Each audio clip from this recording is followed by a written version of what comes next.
Okay, guys, we are live! So for those listening at home, welcome to the Dungeon Musings YouTube channel. My name is Kevin Madison, and I'll be your friendly, what am I going to be? I guess I'll be friendly your Pantheon Master? Not exactly rolling off the tongue, but that doesn't really matter, because today we are playing the first in our charity sessions for 2024. These are opportunities for us to thank the generous donors from last year's last year's campaign, and to allow them to select some games for the first half of the year. And our first up is something I've run, I think, once on the channel before, and I've talked about quite a bit, but it's Godbound, Kevin Crawford's game of divine heroes. Kevin Crawford is the prolific designer behind Worlds Without Number, Stars Without Number, Cities Without Number. Prolific, not the most necessarily, dynamic in names, but if you got a niche, don't break it. But the Godbound is one of his earlier games, so it has a little bit more of the old school mechanics that it used to. But what it sees is or provides is rules for playing a sandbox type game in a world where the characters are the divine inheritors of dead gods. And that's what we're playing today. Today's session is made possible, and at the request of Jeffrey here. Jeffrey requested a game where we are playing ultra-powerful characters, and he left it to my devices to come up with what that meant. So I've come up with a session of Godbound that I'm calling Lesser Evils. Our heroes today will be former adventurers who have taken on the mantle of evil gods in order to save their homeland. Our story will take place about 3 years after they have assumed the control of these various places. And as such, each of the characters not only has its own kind of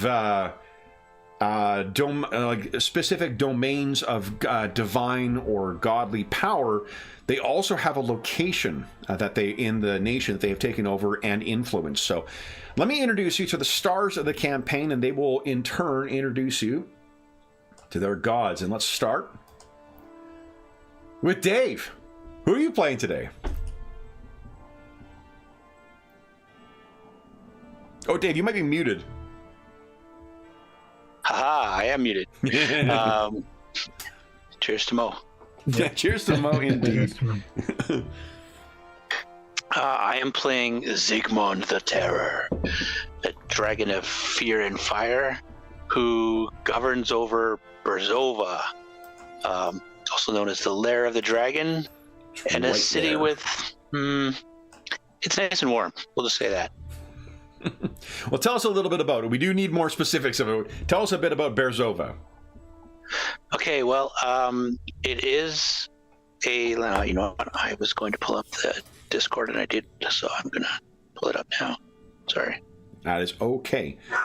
I'm trying to load it up on my computer and it's taking forever, so I'm just going to look on my phone. No problem. Anna wishes you luck in the intro. You could have done that already, Dave. You're the dragon. So, you'll arrive in your sweet time. That's okay. I'm just assuming you're role-playing. So do you want just the two... No, tell us about your city, and then also tell us about how you have influenced that city since seizing control. Okay. Scrolling.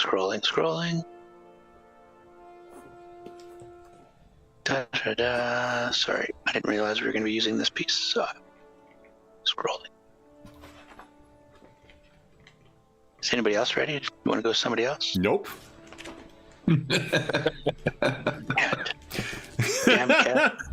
We did mention before we went live we'd be doing this, so... Yeah, and I was trying to load it up on Discord, still loading 15 installs. Well, sure. 15 updates on my computer, so... Oh, wow, that's amazing. Yeah, so here, I'll read the...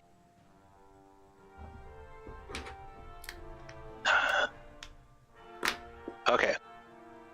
It's a mountainous city that was ruled for centuries by the same Raktian clan who recently lost power to the corrupted wizards of the Black Libraries, which is kind of cool because not 40k, but like black libraries. This was made easier due to the clan growing weak after once bountiful mines ran dry. The black librarians selected this land due to the preponderance of mountain spirits and those of the departed who manifest with shocking frequency in the hills of Brzova. When I, the dragon, took over, found a city of law enforcement that had been thoroughly corrupted by local criminals, where local neighborhood elders were the only true sources of stability and law. While there's still signs of raided wealth of the city, it's been left to crumble over time, and the spirits have grown more dangerous, which is kind of cool, and more deeply into the forbidden lore the black librarians have delved. Mm-hmm. And then the influences that I have had on the city are that the city is surrounded by a moat of molten lava that manifested when I came to Brzova, with rocky bridges that emerge or submerge at my whim. I like the picture that you selected too. It's very fiery. Yeah. And also, visitors to the city report a low level of anxiety that settles in when they enter the gates of Brzova that never really leaves until they cross back out over the molten moat. And why don't you tell us about Zygmund himself? Well, who was he before he became the Dragon of Terror? Zygmund was a curse eater. And so Curse Eater, I read it's kind of like a Witcher. Yeah, I kind of got like a bounty hunter type feeling for his character. And he's got some interesting abilities and stuff too. Kind of. Yeah, we'll get into the abilities when we get into the actual game, but just if we know who you are, where you have chosen as your home, and how it's changed since coming, I think that's a good starting point for everybody. Sounds good. Awesome. Thank you, Dave. All right, and then next we go to David. Who are you playing today? Hi everyone, I'm David, and I'll be heading from the warm realms of Zygmunt to the rather less warm and welcoming lands of Andros Mazaros, once a devout, pious paladin of the dawning sun, heir to a throne, but now more commonly referred to as the Bone Father and the Lich King. Because unfortunately, while he was devoted and pious, and it turned out that didn't quite protect his people against the Nesdovan raiders from the north and their automatons, and he found that he needed to become harsher and harder, and as his heart cooled, so did everything around him. And he decided that his father was too weak of a ruler to continue, and he was sort of at the mercy of scheming nobles. So I am now the king, and Yeriok is safe. So those that live there and mean it well, it's a pleasant winter's day.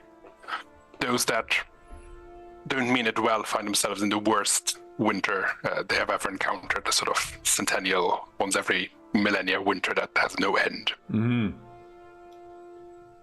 But needs must. Nice.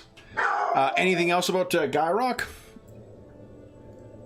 It's shrouded, as mentioned, by the protective winter embrace. Beautiful, so it was built as a fortress to withstand the environment and bandits and such, but now the fortress has sort of grown outward as walls of ice and towers of frost now shield the whole city. Love it. And it's not a good idea to lie within my realm. I might just detect hints of a lie spoken. Nice. As a cold shiver runs down the spines of those who are not truthful. Nice. Excellent. All right. Then next up is Carl. Hello, I'm Carl, and I'm playing Father Janos. Father Janos was once a priest of the dawning sun, the goddess of hope, mercy, and recovery, but now he is the god of assassins, leading the cabal of Night Knives. And I control the city of Islo, and Islo borders on two great empires, the Patriot Empire, the Dol Limbayan Regency, and this used to be a great industrial center ruled by a military strongman. He was a champion of the liberated Confederacy from the empires, and the town consisted of local neighborhoods and with powerful, who had watch chiefs and powerful influences town. But between the nobles, the strongmen, and the neighborhood chiefs, everyone was trying to keep the rest of the city in line, and it was very corrupt. However, I think Father Janos, perhaps in his former life, he was someone who would probably not support the lower classes, was someone who was outspoken among the lower classes. And when things came to a head and he took over, well, the underclass bubbled up in a huge rebellion, slaying their former masters, and the city erupted into a cityside strike and much violence. So now it is like topsy-turvy in the eyes of maybe many members of society, where the lower classes now rule. And the features of the city include a thriving vice operation, and the misery that the lower classes once had is now being put upon the once ruling classes. I believe that the military strongman is still alive in the dungeon somewhere to keep in line, and sometimes the cabal of the Night Knives brings the strongman out to show the new rulers of the city that, yes, we're still in charge, and this is what happens when you step above.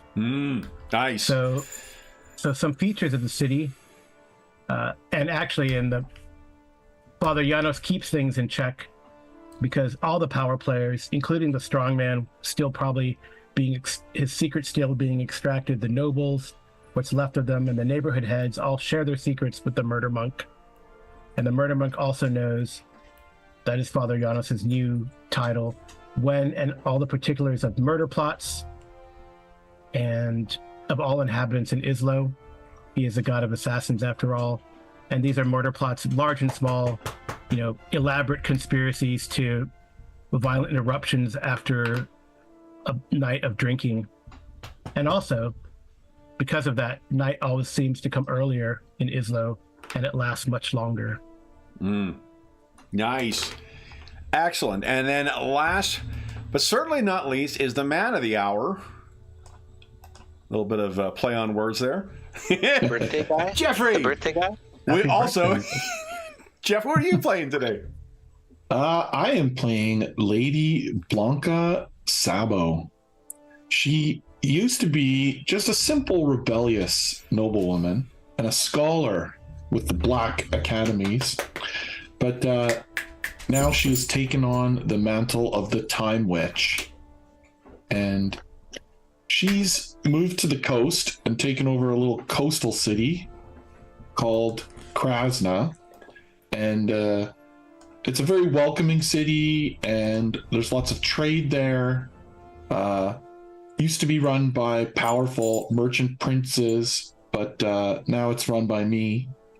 And there's a lot of noble houses and trading houses and hidden pirates, that sort of thing going on. And since taking over, some of the features that I have brought to the city is, now if you visit my library, you can actually find a copy of any book that's been written. Takes you a while, you have to wander the library a bit, but you will eventually find any book you are looking for. And the merchants who now come to my city always find that it's lucky to visit me, and the weather is always nice. And basically, the city looks all the buildings in the city look brand new, as if they had just been constructed. Perfect. So that brings us to our pantheon together.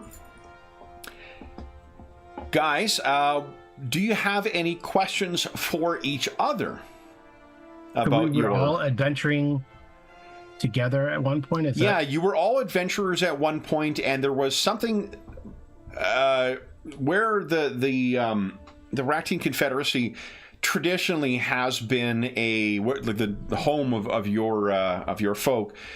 Traditionally has been a bunch of like city states, and it is mountainous. Like what you see in our first page's illustration is a good example of how probably like 80% to 90% of the Confederacy lives.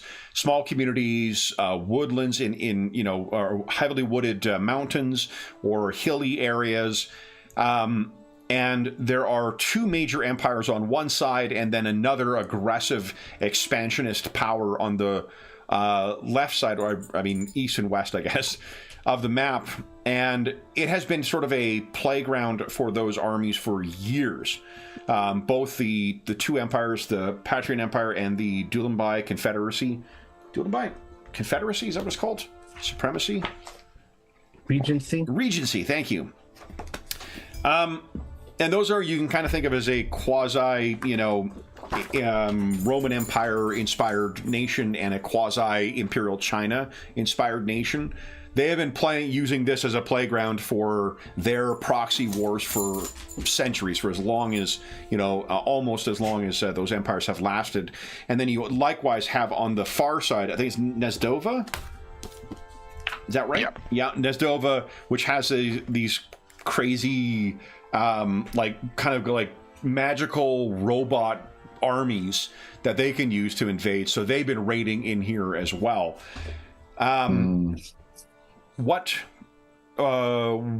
attempt to try and drive them out, which was kind of successful, was by the Black Librarians as part of the reason they came into ascendance over the objection of the Church of the Radiant Dawn.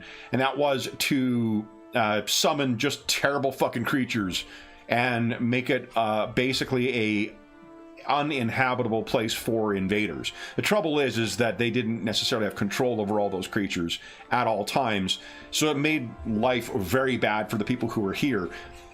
Life in the Racting Confederacy has always been difficult, which is why the Curse Eaters have always been around, is a way of hunting those dangerous and terrible creatures. So what we had at one point was a Curse Eater, a Paladin, a monk of the goddess of the sun, and a clever kind of wizard who were working together to free this land. What do you think brought you four to the conclusion to seize power from the divine? Was there something that happened in the land? Was there some opportunity that presented itself? Doesn't sound like, given our backgrounds and what we were working towards, that we would have just said, hey, let's turn evil and take on the mantle of these evil gods. It would have been more like, almost like the title of your thumbnail, like there's some greater problem or big apocalyptic thing that's going to happen, and if we don't step up, at least if we take on this mantle, then I can, keep the greater evil at bay and protect my people and my homeland. So let me pitch this for you then. What I think then, because this is someone who might come up, one of the recent developments has been the Patrian Empire has traditionally been a more militaristic bent thing, but they have religion like any folk tend to. But there is someone who is said to have killed their god of war. And she, who has been she is known as the Tyrant Queen, but her proper name is Lord General Katerina Varga. And she is one of the Patrian Empire's patrons. Here is the Tyrant Queen herself. What if she manifested as the goddess of war on your world, and began bringing that empire under her control towards you? Do you think that would be sufficient to prompt? I would say so. Yeah. Okay. Whose idea was it? I was going to ask Carl because I assume Father Janos and Andras served in the same order of the Dawning Sun. You're worship you're the a same paladin. goddess. I assume for Andras it was a case of feeling bound by the edicts of the order, which presumably are all about, do no harm, be nice to each other, and realizing that it wouldn't stop the Patriots and wouldn't protect anyone because they didn't play by the same rules. And that all of the edicts don't really help us, so he might have started going, well, maybe we have to fight more like they do. Yeah, potentially. I would say also maybe like disillusionment with our pantheon, that the goddess that we worship wasn't doing anything to stop this, so we had to take matters into our own hands in a way. Right? There's a lot of rife, like Islo being rife with corruption and the nobles giving lip service to the goddess but not really doing anything, and then maybe even wanting to, maybe the strongman potentially being a turncoat and wanting to join the cult of this tyrant queen. If Islo fell, that would be the gateway to the rest of the Racking Confederacy. It'd be a gateway, yeah. For sure. Mm-hmm. But wouldn't somebody who's like tied into all kinds of information be able to help guide us down that dark path? Maybe a scholar or someone who discovered some ancient knowledge, who has all those books to read. And all kinds of books to read. Yeah. I wonder where that probably. came from. Yeah, I could see that Lady Blanca may have been the one to actually discover the method, or the I don't know what you'd call it. Maybe it was a ritual of some sort or something that we use to sort of gain these powers in the end. The path to apotheosis, is that how you pronounce that? And I think my role would be the enabler of the group. So if Lady Blanca has this idea and the other two are frustrated with their god, being that cursed eater type, that one who always tries different things, be like, hey, what could go wrong, guys? Like, we got to give this a shot. Yeah, I could see that. I think Andros found out that the scheming nobles in his dad's court were about to sway his dad towards siding with, I welcome our new Tyrant Queen overlords, and he would absolutely not stand for that. So that was maybe a breaking point for him to go like, yes, let's try this. Sigmund, like you're that. right. Let's try something new. Nice. And then, what do you think, what prompted you to take control of these various cities? Is it the places that you had connections to beforehand? Were they strategically picked by you as ways to secure the entire Confederacy? Did you just realize you could not live in the same cities with one another because, gods under the same house do not get along? No, I think for me, it might have been more just, too big for this place. These cities aren't big enough for two gods, and I wanted to have my own place, my own power, and hey, these are my people. You go do what you want to do over there. Maybe even try to stay in someone else's city temporarily and realize this just is not going to work. So we probably found out that taking on these powers changed us. So however we were beforehand, obviously we don't necessarily get along the same way, or we have much stronger responses to annoyances and things like that. So yeah, maybe it was a case of maybe we need some distance and either protect the realm by being spread out, but also our powers don't always match very well, Sigmund. Right. Yes, you guys are kind of polar opposites. Yeah. Winter and fire, probably do not get along. No. What about you, Lady Blanca and Father Janos? Well, I think, Father Janos probably looked at it initially from a point of, idealistic rising of the lower class, but it just, with the different backgrounds, while they were great together as an adventuring team. Their different backgrounds, probably all those small petty differences kind of boiled to a head and became magnified. And I guess probably at least one of us, probably Lady Blanca, would have said, well, we need some space, but let's strategically, place ourselves such that we can protect this realm. But also, we're all like, it seems like we all came from like a good-ish background, and now this evil has been creeping in our psyche. So, this space is probably better, so it doesn't all come out at once, I guess. Yeah, totally. Maybe it's also a case of we see the sort of evil creeping in on our former companions, and it's sort of, we don't want to see that because then we have to face the fact that it also is creeping into us. So being around each other too long makes us reflect too much, and we don't like it because we're obviously not the idyllic heroes anymore. Yeah. I think you're confusing evil with power. We've all just got our own power, and it manifests differently. And you might not like that I use fire, and so you think I'm evil, but that's not true.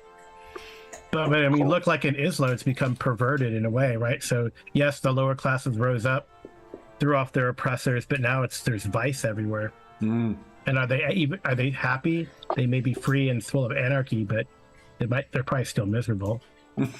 Right. And Lady Blanca.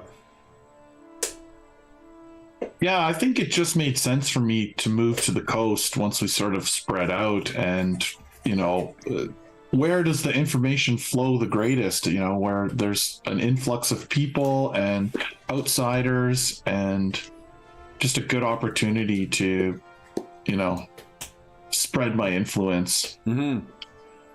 So for each of your heroes, for each of your gods, do you feel that your city is better or worse off with your arrival? Zygmunt? Oh, it's certainly better. Does he really believe that, or? I think he tries to convince himself of that regularly. Okay. And he sees maybe that things are maybe not as good for the average person, but we keep the spirits at bay, so that's that's a bonus. And the Black Librarians in. under watch as well. So that is one interesting thing I wanted to ask as well is Zygmunt is now the master of the Black Librarians. Lady Blanca, that was your seat of power, or where you originated too. How do you feel about Zygmunt assuming control of them? And Zygmunt, why did you seize control of them if Lady Blanca had that previous connection with them? It wasn't necessarily to spite her, but I think it was to keep her in check. Because having all of the knowledge and access to the Black Librarian's power, just a little too much for one person. So. And Lady Blanca? I think that I was annoyed at when it first happened, but I think that since moving to the coast and sort of refocusing my energies, I've sort of long forgotten it, but it is sort of a little bit of an old wound. There's a bit of a scab there, but it's, she doesn't forget, that's for sure. Then the goddess of time, I imagine, and knowledge, has a pretty long memory for grudges. So. Time heals all wounds? Come on. And then King Andrus, how about your city? Better or worse? I think he was raised to become a ruler, and that's sort of not necessarily divine right of king, but probably our line has ruled, and so I think he probably, whether it's true or not, it's a different point, but he probably believes it is better off because it's safe, it's secure, he's the ruler, he's made the decisions his father couldn't make. So yeah, he thinks it's better off. Whether the farmers that now have to deal with eternal winter agree is a different story, but Yeah. Hope those they're winter safe crops. at least. Yeah. It's Soviet-style farming. And Father Janos, your city better or worse? I think it's probably worse. Yeah, I mean, yeah. Oh, yeah. that's I mean, everyone's killing each other, right? yeah. It probably, makes it vulnerable. Mm. It's not not a strong military fortress industrial complex anymore. It's just a seat of anarchy. It would be hard to take over because Yeah. it's like everyone has guns or weapons, whatever. But it's not very unified. Okay. And Lady Blanca. Interesting. Oh, obviously, my city is much improved by my presence. Everyone has got all the knowledge they need. The place looks wonderful. Everything's going great here. So for the rest of the Pantheon, has anyone reflected on how their cities have turned out in comparison to who came up with the idea for this? Or the plan for this, at least? Yeah, I'm not sure why I got the short end of the stick. Maybe it's I'm so far away from Lady Blanca that the influence and the positive. Yeah, why is it that my city is always on fire? That's funny. What is your relationship for each of your characters to their former organizations or their former lives? So the Curse Eaters, the Paladins, the Priests, and the Black Librarians.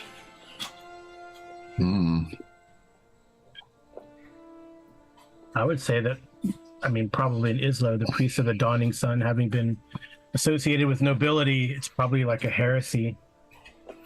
You stamp that out. Mm-hmm. So he's viewed. Well, I guess here's. You can also think of it this way: is how your former organizations view you. Their fear. Okay.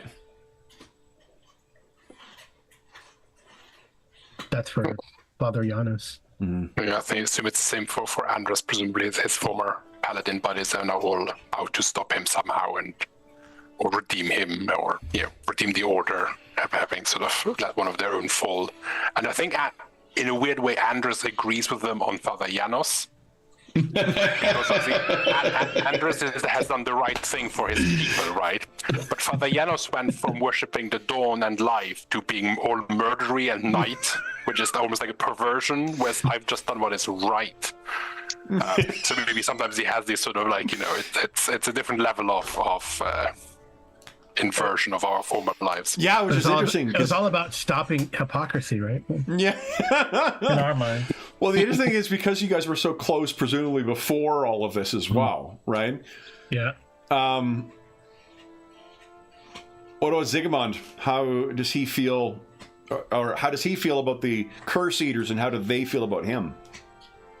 I think Zygmunt feels that the Curse Eaters were a good step or two for him in his ascension. They were a necessary part of the process, and he doesn't think ill on them at all.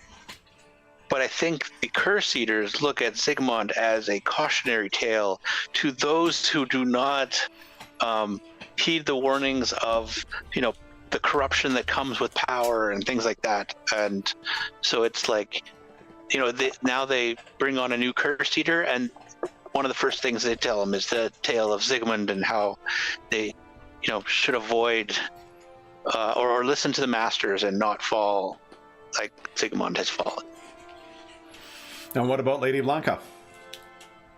So I think she probably has positive feeling towards them still. They got her where she is today, so it was a good stepping stone in life. How they feel about her? Well, now that she's sort of out and on the outs with them, there's probably, I don't know if it's like jealousy, and because of the jealousy, there's like some hatred there of like, you know,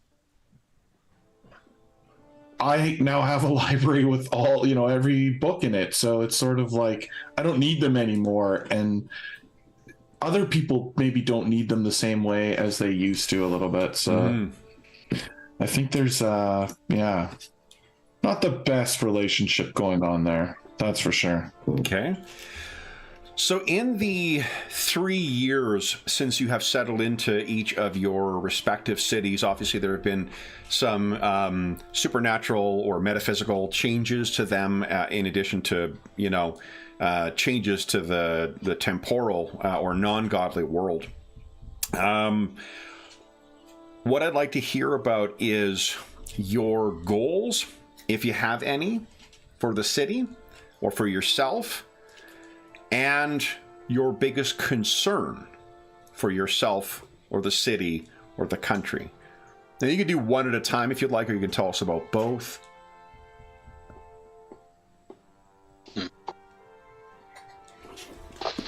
We'll talk about the problems that you're experiencing, or at least that are on the horizon in a moment. But to give us a sense of where, and what I'll do is I'll bring us over to your respective city when you're telling us about it. Thing for Andres, his main plan is to drive off the Nesdovans and to fortify the border in that direction and make his city ever more of a fortress that's impenetrable and cannot be besieged. That would be his main focus. Okay, so that is both his goal and his fear, or? No, I think his fear is that he's not doing enough, and that, like his father, he'll turn out to be a weak king. And that despite all of this power and all of the might he now has, it's just still not enough to save his people. I think that'll be his biggest fear. He's obviously concerned about Nesdovin and all the other things, but deep inside that's his biggest fear, that it's still not enough.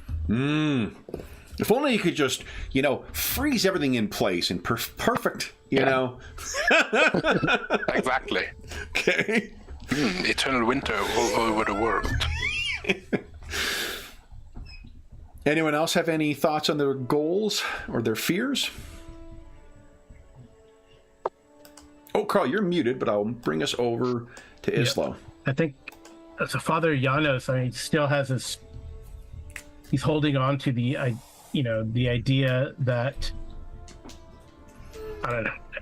It's probably anarchy doesn't seem to work, but it could work. He's still holding on to this belief that it could work, and if everyone and that's why maybe he tries to know everyone's secrets, but he has a hard time. You know, he's still. I mean, he was immortal only 3 years ago, so it's still hard. While he hears everything and gets all this information, what can he do with it?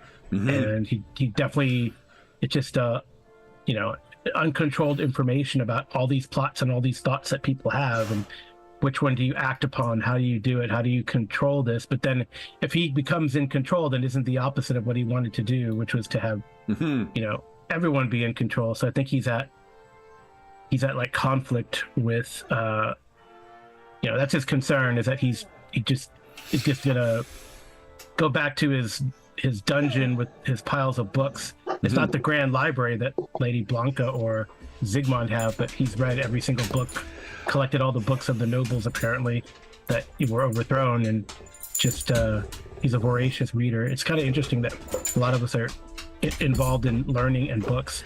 Well, that's an interesting concern, given what you said too. How does he feel knowing that? I guess his concern he's just gonna like just go, well, the thing go away. I think is play out. He's like when I don't know how it worked with how each of you were ended up with the domains you did, but it must be frustrating for him that you're not the god of knowledge. That's Lady Blanca. Yeah, you're the god of deception. Yeah. So lies and disconcerts, but you don't know what the truth is. That's anathema to your existence almost. Yeah, so I guess his goal though is to come to some sort of, I guess he's letting the people play it out, get all their frustrations and pent up all their anger and everything that kept them down for forever in their minds. and then hopefully it plays out and there's some sort of, peaceful resolution. So then it's more controlled killing than assassination. Eventually, this people's well of willingness to commit murder. Eventually, it'll run out. Right. Surely. What about Zygmunt or Lady Blanca? Well, I think that Lady Blanca's goals are just to spread knowledge through the region, and and thus wealth and prosperity, and hopefully happiness kind of flow from that. Yeah. And I think her fear is that now that she has all the knowledge and all the time, that she will just grow bored with life, and the purpose and the meaning of it is diminished so greatly for her. How there's much nothing of that, to seek out, and how much of that is the fact that you are also the goddess of entropy? yeah, totally. Yeah. Mhm. Of things breaking down and ending, but it's like at the same time she can forestall that for herself. And it's what do you do with infinite time and infinite knowledge, right? It's a lot of pressure, and she puts it on herself, and I think it's a struggle for sure. So her fears are more existential than they are manifest in some, invader or monster or something like that. Oh, totally. Yeah, absolutely. She's much more concerned with those kind of things, that the existential crisis of the goddess she's become. Which brings us to the dragon. What are his goals, and what are his fears, given that he is also the god of fear? So, interestingly enough, I think the dragon fears that he doesn't have enough power to deal with the issues at hand. And the biggest one, that aside from invasion now, is that the spirits are rising up. The more the Black Librarians unearth, the more restless the spirits become, and he fears that he doesn't have the power to overcome them. Mm-hmm. Which is kind of a catch, because then he asks the Black Librarians to keep digging more and find the solution to the spirits, and they just keep making the problem worse. So it's this, he's perpetuating his own problem. And his is there a goal, reason why he's not approaching Lady Blanca? well, and actually that's part of his goal, and his goal is then to find a solution without having to ask for help. Nice. Yes. Okay, so that you guys have control over 4 of the 7 city-states that make up the Confederacy.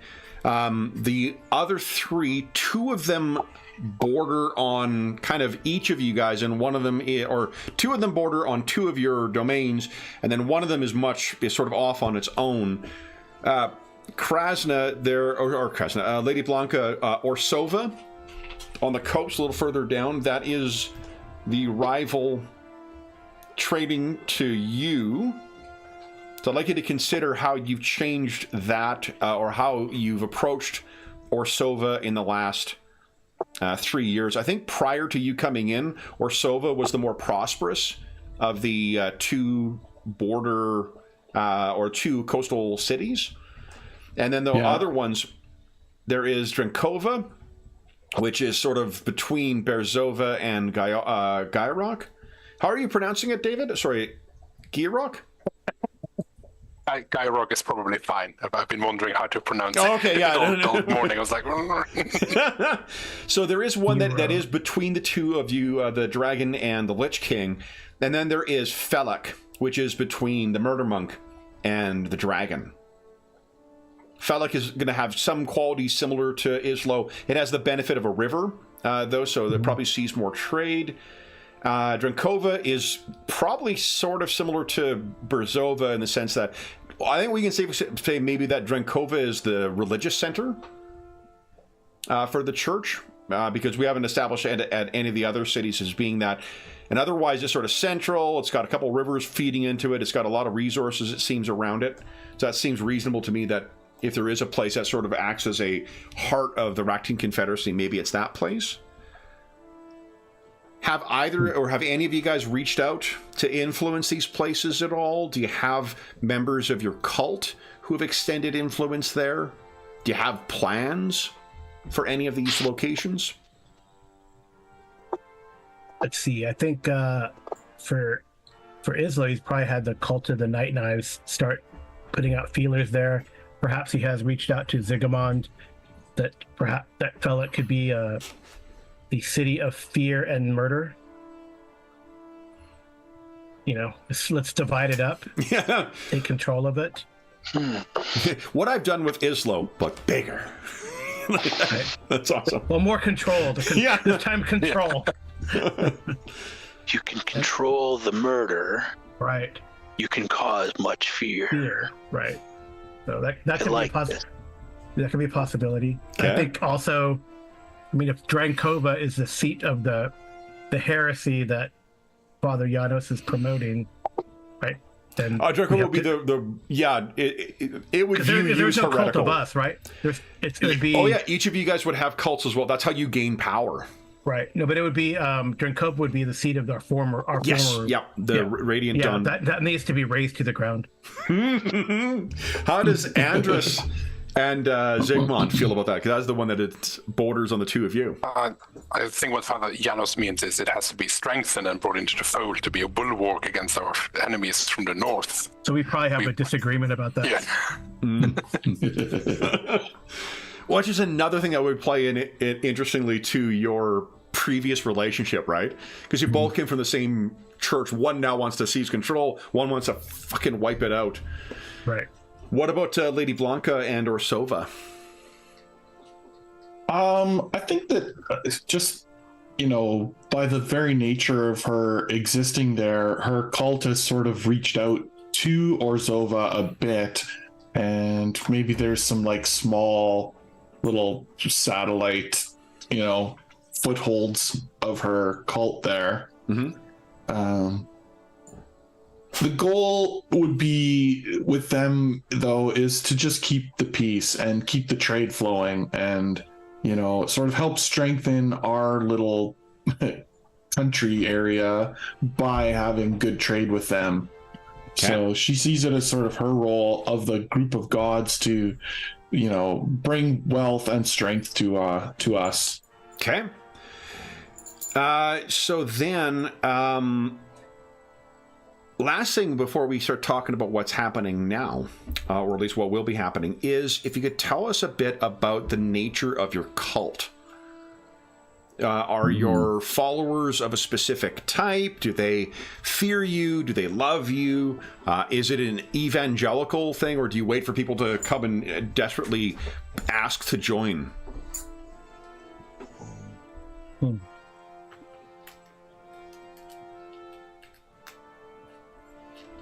The reason I ask is it'll give us a sense of what kind of how you might deploy your cult if need be.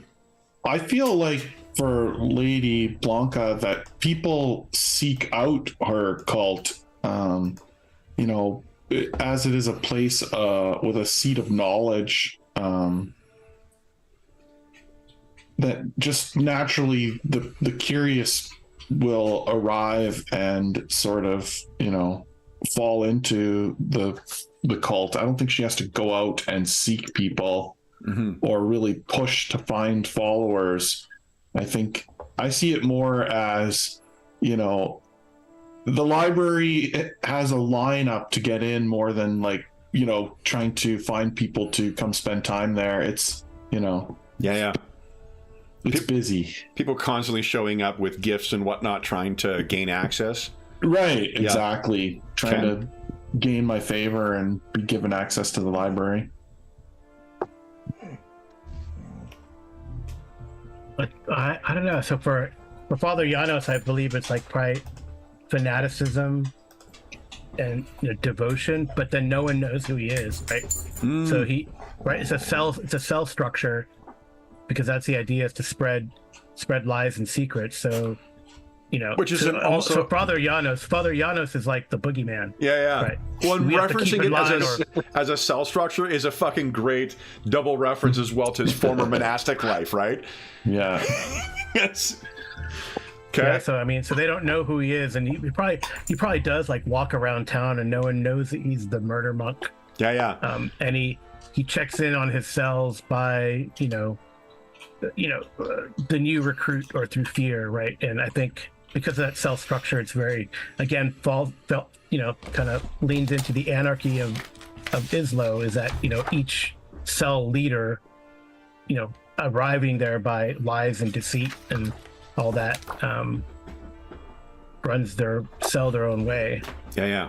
But I think ultimately they're all, even the cell leaders are, because they don't know if the person that they're torturing or they're beating is the murder monk. Right?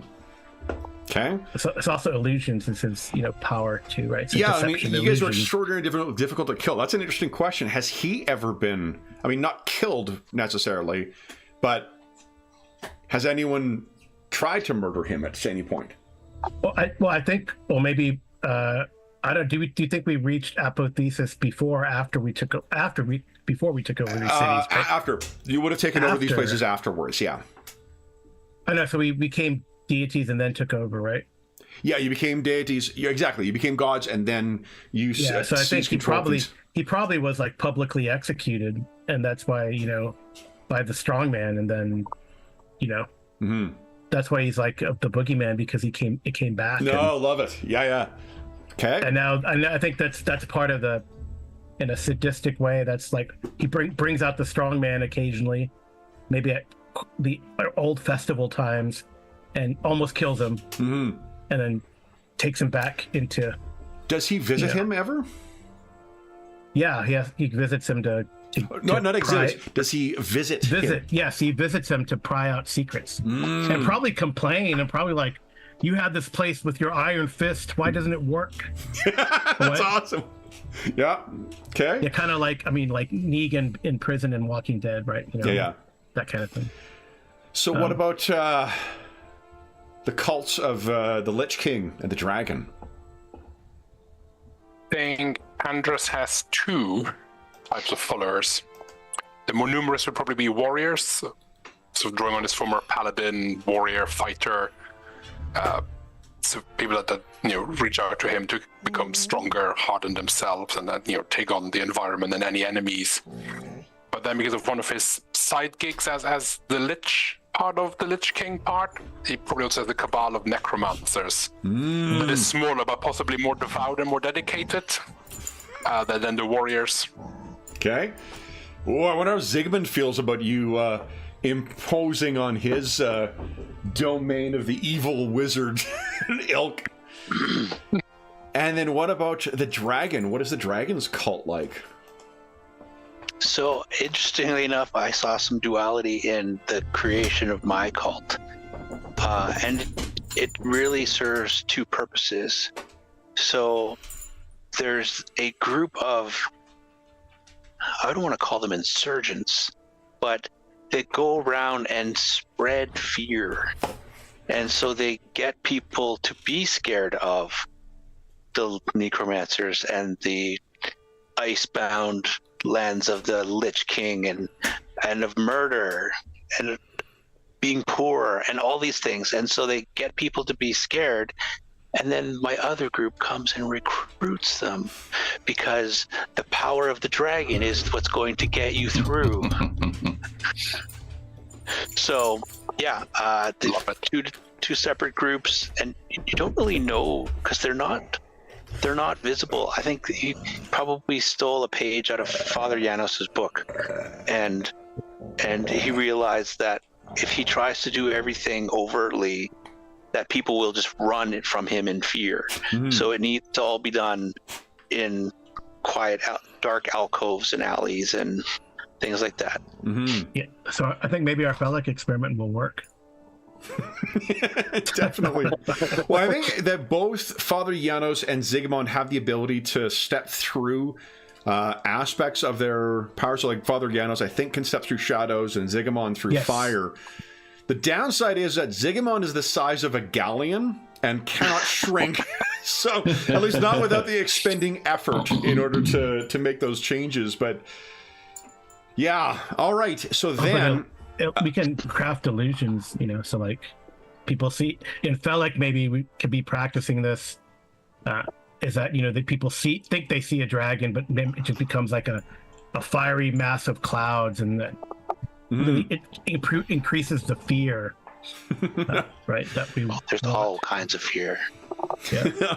the docks in Felix are burned occasionally, and then rebuilt, and then burned again, and then So, guys, what, if any, of your fellow Pantheon, or who, if any, of your fellow Pantheon, are you still in contact with in the last, like, it's been 3 years since you took over, in the last, say, 6 months?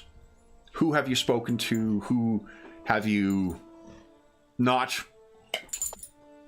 Oh, definitely Father Janos for Zygmunt. I think we've spoken to each other. Yeah, we've probably been, and I think Andras, we might have had a falling out about what to do with this, our former church. Yeah. And then Lady Blanca, I think Father Janos, because he feels a little bad that Islo is just such a mess, and he doesn't want to ask a question to Lady Blanca, who's now the mistress of time and entropy, if you can reverse it.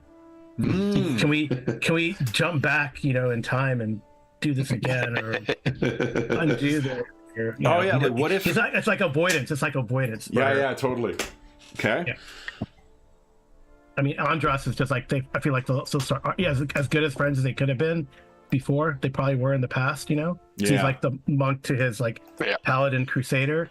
Then I think now they can't not stop arguing about what to do with Drenkova and the former church.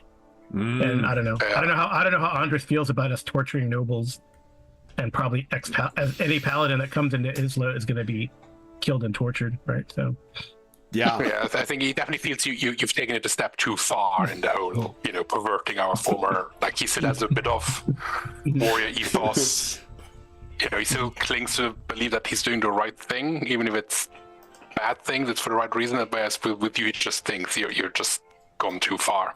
But I think Andres has probably been in touch with Lady Blanca because he likes the whole getting any book he needs to read up on construction efforts for bigger, better walls, fighting techniques, the occasional necromantic ritual that he needs some help with.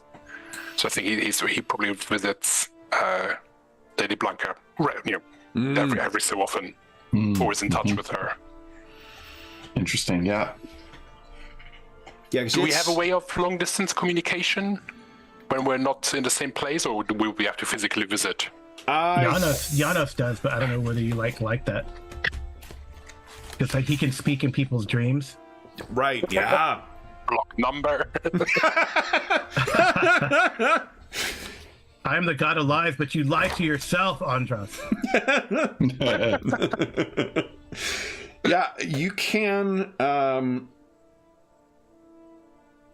You can also, any one of you can also spend effort to try and invoke a miracle. So, if there is a way of communicating that or making that fit within the context of your words, then you certainly could.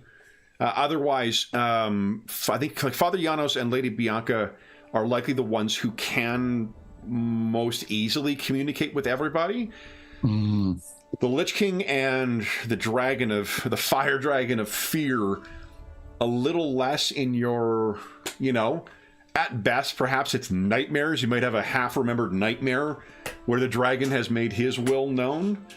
Or perhaps you felt a chill, in a otherwise warm room where King Andres may make his will known, but I leave it to you guys.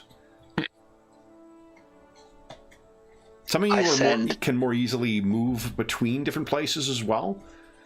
Yeah, I imagine I can travel if I need to quite easily. I think your flying speed is crazy.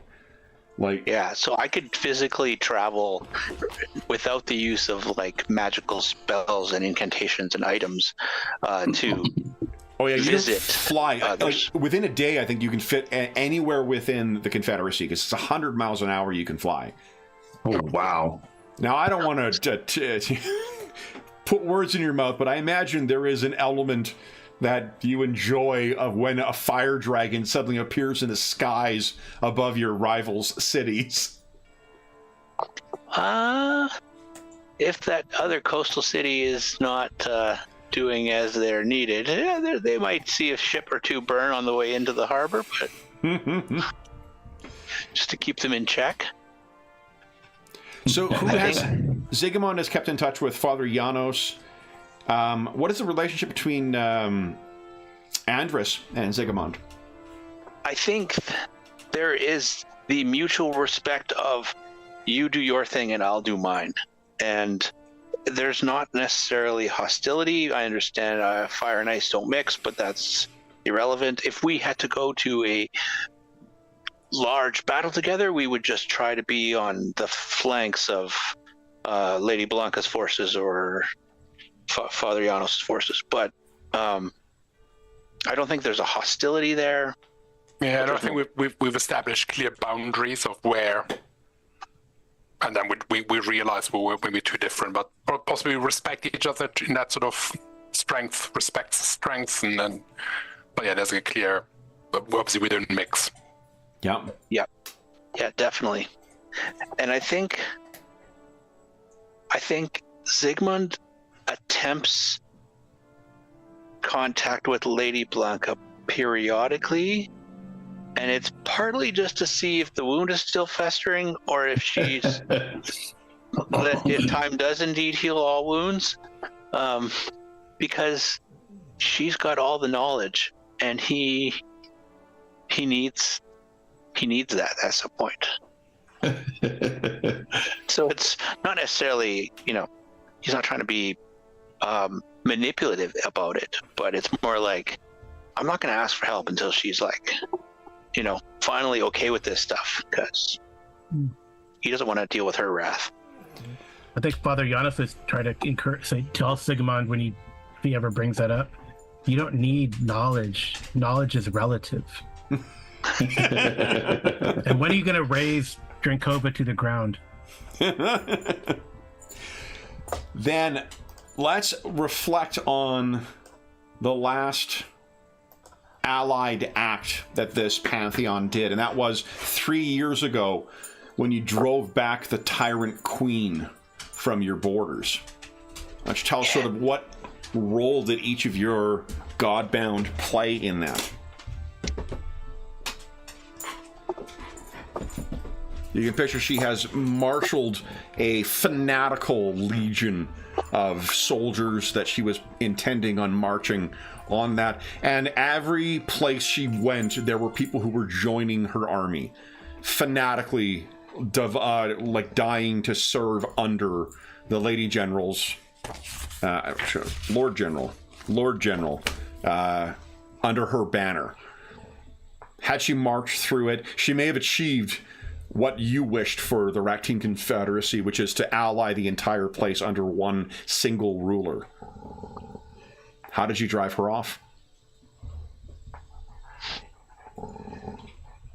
I feel like Father Janos would have sent assassins to kill the leaders in her various groups.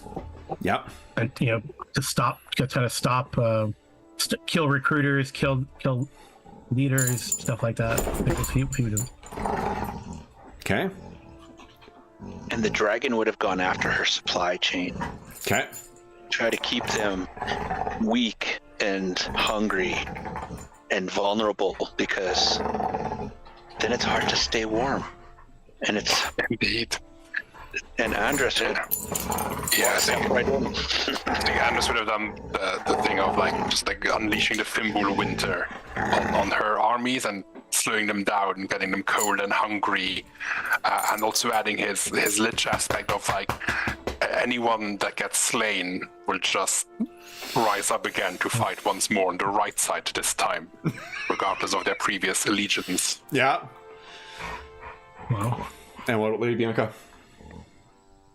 I feel like in these, battles or this war, it's more, her strategy is so perfect and sound, and so we need every little edge we can get.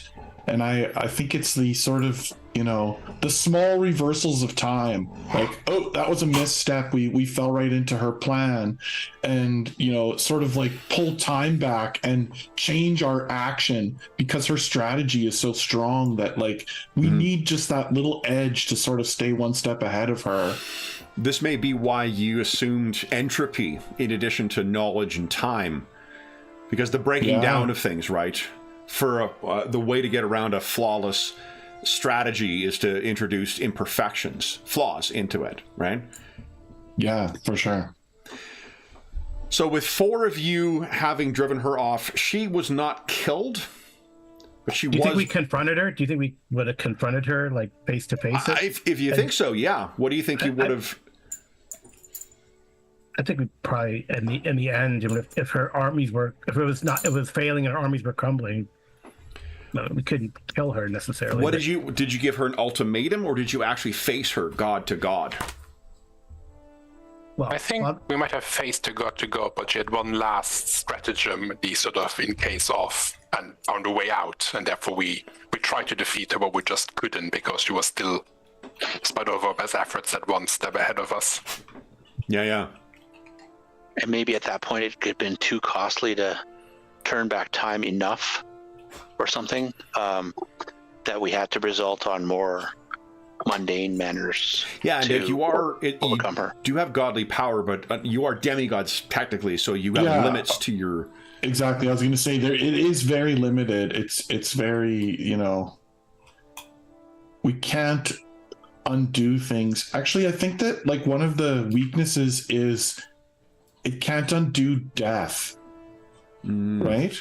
And so maybe she knew that, and by, killing one of our one of our high generals or one of our priests or someone high up in our thing, she sort of like locked her plan in place because I couldn't reverse it, because her escape involved this sort of murder that basically sealed the timeline, so to speak. Yeah. Awesome. Would that have meant corrupting somebody from within, or one of taking one of our lesser or more higher up secondaries or something like that, and having them turn on us? Like, I know as soon as you said murder, I was thinking like one of Father Janos's guys.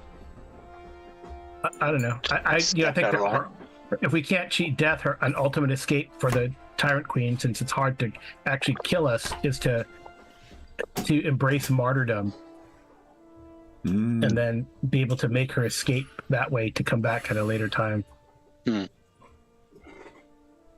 But I don't know. Yeah. I think betrayal, martyrdom, I mean, all of those things could have been possibilities. Maybe there were 5 of us initially. And she got to one of them, or killed that one person, and in that moment where we still remembered our old bonds and lives, we were distracted enough when Lady Blanca tried to undo it and couldn't, and then she got away. I like that. Yeah, I like that one. It's good. What if she, your former companion, was the god of might, and in defeating that one, she subsumed his or her or their portfolio? Took over their power, almost like there can be only one. Exactly. That there was sort of a realization that if you defeat her, you absorb or will spread around her abilities, or if she slayed any one of you, you would suddenly be facing someone with more than what you faced previously. Well, Right. it could even cause that could have caused a crisis of disunity among us too, if we all would look around and go, "Oh, I can subsume." Yeah, and if that is a thing. One, Of course, what that's if? your first thought. Yeah, I think I know what King Andrews has been looking into now in his research. Same thing with Zigamond. Fear, fire, and murder? So that is okay. That's very cool. So what? She has retreated back to the Patrian Empire, but it sounds like you all hit a point of détente and then retreated. It wasn't like a rousing. Her armies were definitely depleted, but likewise, so were yours from the sounds of things. So well, and I think maybe also we realized there's a vulnerability there that maybe we hadn't thought about in the past. It's like, oh crap, not only can I be killed, but if I'm killed, then all of my power is going to go to someone else, and my people would potentially be extremely at risk. Mm-hmm. So that is where we find our Godbound. I'll hide the Tyrant Queen for now. Our scene will open in the present. Oh, one more thing I want to roll. Would you each give us a D16, a D16 roll, please? Oh. Okay.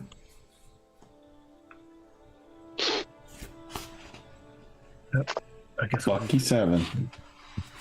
Okay. 9. 22. That's it, right? There it is. Okay. Nice. Awesome. And you all each roll different numbers too. Love it. Mm-hmm. All right. So I'll go to the order I've got them. So King Andrus, what you have found is rumors of a very powerful Nesdovan warlord. Someone who goes by the name Lord Maxim, Maksim. I could put it in chat instead of spelling it out.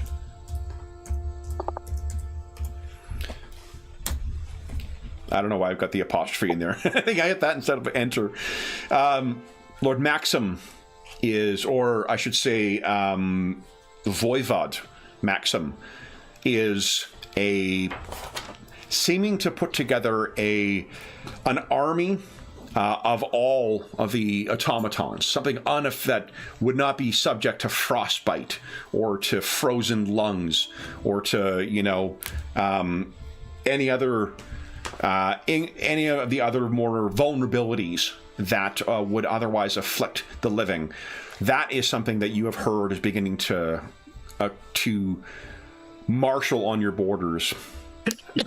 Bless you. So that is a pressing problem in recent months. Lady Blanca. Oh, excuse me.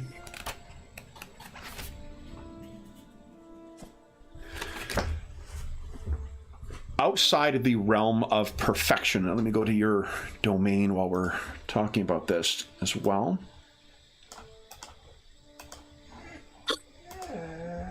Oh, Anna is so sad for you, Lady Blanca. So you may see north of Krasna, there are these foothills along not foothills, so there's no mountains there, but there are mountains or hills. In the depths of those mountains, there are ruins, ancient ruins that it's uncertain if they were from ancient Rakteens or the predecessors of the Black Librarians. But there is a set of ruins where something has begun to stir within them. Something is infesting them, and you have yet to... It is something that you have not yet found an answer to. Zigamond. 2, 3.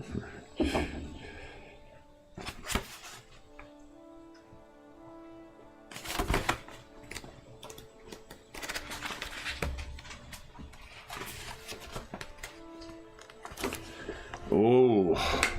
So Zigamond, where would the dragon put in terms of priority? Let me move you over to your lovely home of Berzova. Nice warm place. Where would he rank the importance of order for himself? Oh, extremely high. So then, would it be concerning to him that there seems to be elements of chaos that are being introduced? Fights between Black librarians, miscommunications in different civic, productions, towers that collapse for seeming a lack of maintenance. There just seems to be instability that is infecting both the spirit and the physical nature of Berzova. Yes, that would be very concerning. Okay, and then finally, Father Janos.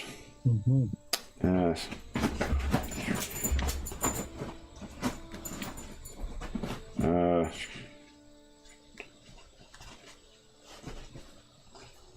Ooh.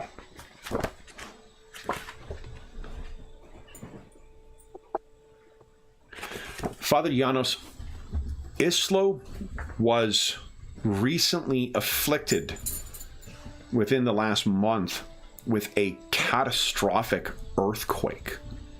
Oh.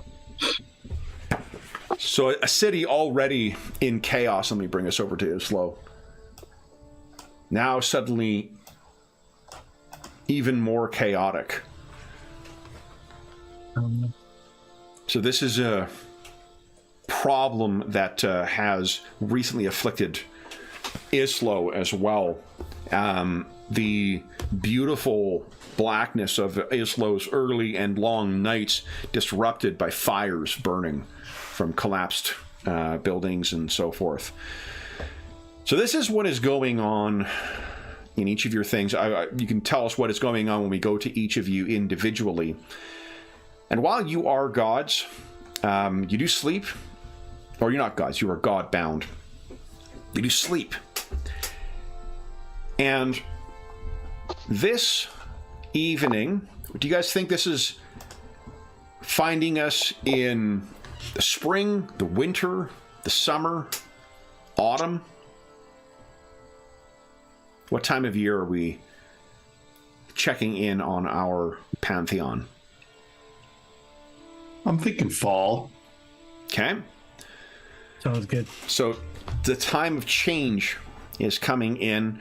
Each of you has your own problems that have manifested and are potentially coming to fruition. So each of you find yourself having had the same dream. And what this dream is, you saw each of your fellows around you. And yeah, exactly, same on the bottom twilight. Totally. What you found is each of you felt like you were in a place where one of you may have had an influence on the other. I want you to picture the place where you affected the rites that stole your godhood, that God granted you the powers stolen from the four evil gods. Whether it's an altar, whether it is a deep chasm, wherever you think the place is, you are there. And you are in your former mortal form prior to your apotheosis, prior to your ascent into, or at least towards godhood. Looking at each other, Zigamond in his human form, Andras in his living form, Father Janos in his formerly devout form, and Lady Blanca, whatever she has become now, she was not that at that time.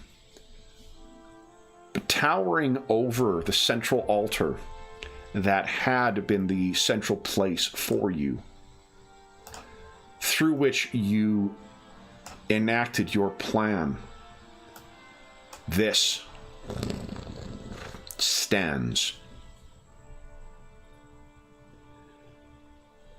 You are standing equidistant around this altar, And you know that this thing, whatever this thing is, it is connected to you. And you know you have never seen this before.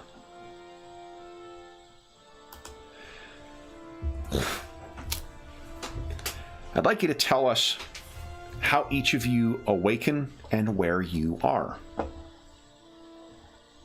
You can go in whatever order you guys like.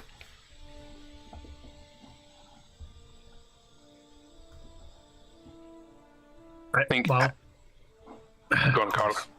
yeah, I'd say Father Janos wakes up in his dungeon amongst his pile of books that he's collected, over time. Does he keep the strongman down here too? Yeah. Yeah. Yeah, So- he probably even sleeps like in one of the jail cells, but this has like been converted to his makeshift library, Okay. right? And he Yeah. yeah, so he's probably sleeping down there. I mean, there's probably like some collapsed walls and stuff here and there, because When he awakens, the tell us. earthquakes. Oh yeah. So when he awakens, tell us like how do the thoughts of murder come to him? Are they as voices, or does he just know them automatically? I think that the problem is like because I think they're voices. He hasn't been able to quite process, how to visualize them, and that's what's confusing. So he probably hears like, the murders that happened when he was asleep have to catch up. Yeah. And they're jumbled with the plots of murder that are to happen today. Perhaps there's even like, murders of neglect where people are like, oh, well, I know there's some people buried under that rubble, but they're not my gang. So, Yeah. Does he see them as like visual depictions of what the plans are, or does he just have like an instinctive knowledge of what the plots are? I think he tries to visualize them, but it might even be more, I would say maybe it's more like going back to his like monk days. It's more like, an animated tapestry. Yeah, I love it. Yeah. So, is it really real or not? So I think he would get up and then try to, psychologically abuse a strongman because he's out of sorts, and that kind of gets him. Yeah, so it's disturbing. When was the last time you think notwithstanding your ability to communicate in dreams, when's the last time you've had an unbidden dream of your allies and your former life? Probably since we defeated the Tyrant Queen, I would say, because he should. It's disturbing and puts him out of sorts because usually he controls the nightmares, right? So yeah, definitely. Yes. So it's as you're doing that you can hear. Perhaps you're going to go and relieve some of your frustrations on the strongman. When you become something that is swirling among the murder plots comes into focus. Mm-hmm. And that stands out because there's someone in town who plans on killing you. Oh, that's interesting. Now, it's not unusual for people to be thinking about murdering the murder monk in an abstract kind of way. Yeah. This plot involves you and Lady Blanca and King Andrus and Zygmunt. There's someone who has a plan to kill all four of you. Okay. What do you do? I try to home in on focus on that locale. Let's see here. Do you have any gifts you think that might benefit with that, or? Let me see.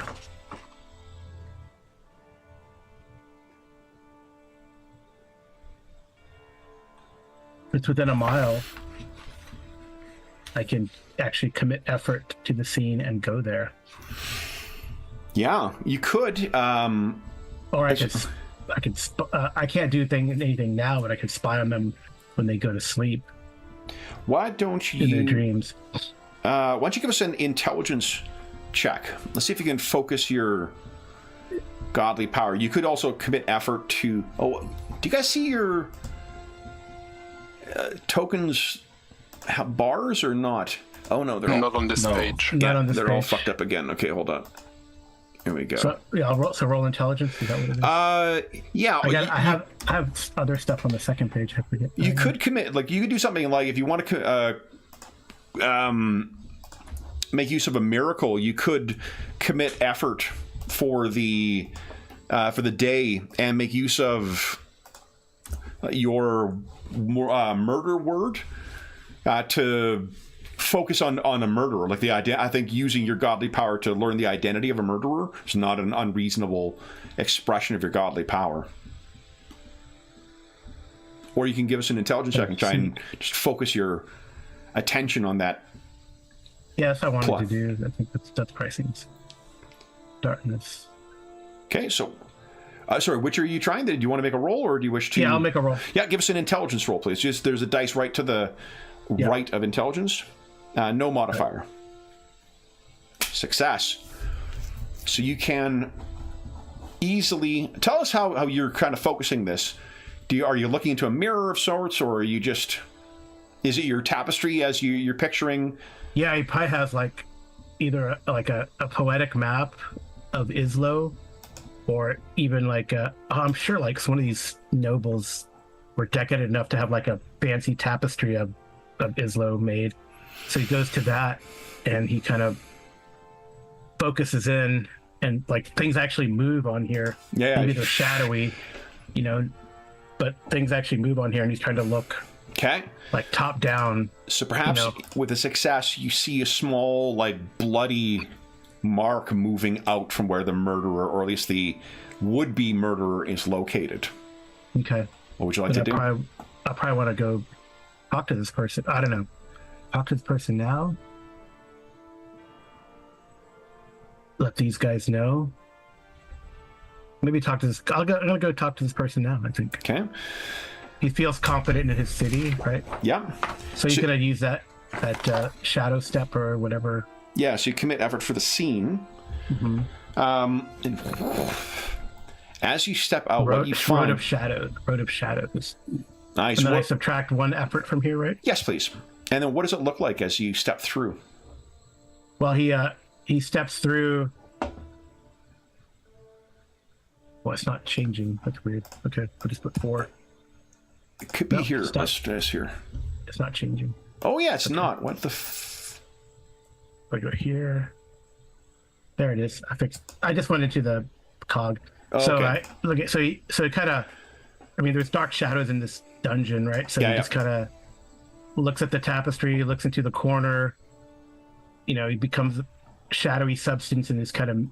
If someone were watching, it'd be like a shadowy mist kind of melting into the shadows, and then he steps out into the nearest shadow. So what you find awaiting, you are actually in the bedroom of this person. She is a Parthian traveler. She looks to be wealthy and looks to have perhaps a diplomat, perhaps just a caravaneer, brave to travel through Islo.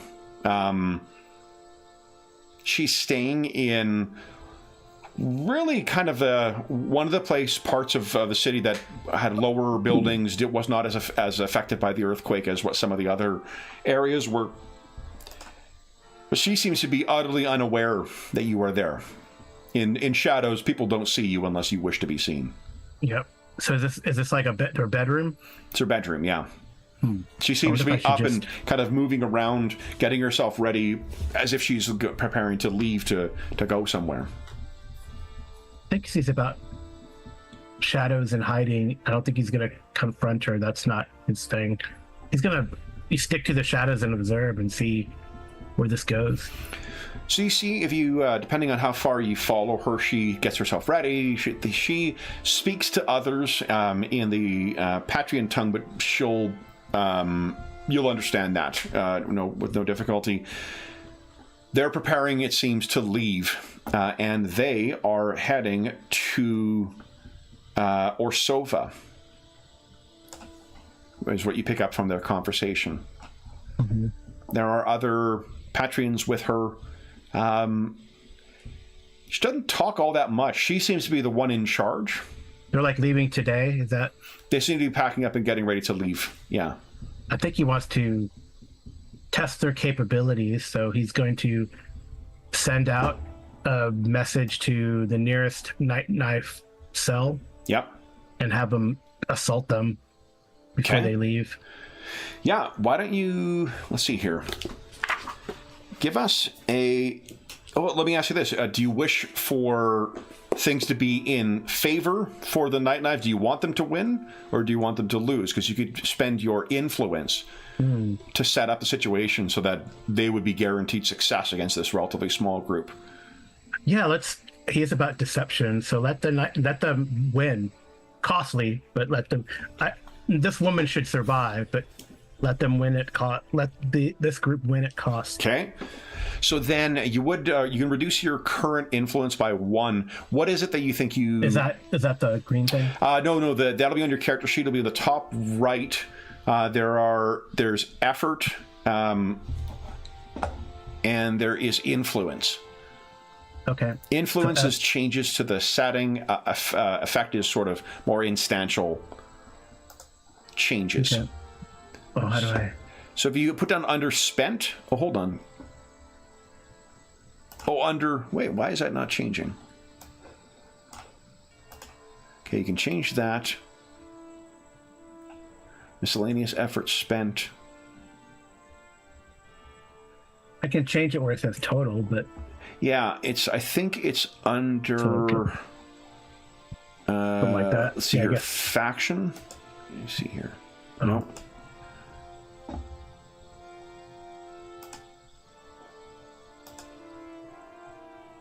That's under effort spent, bound words.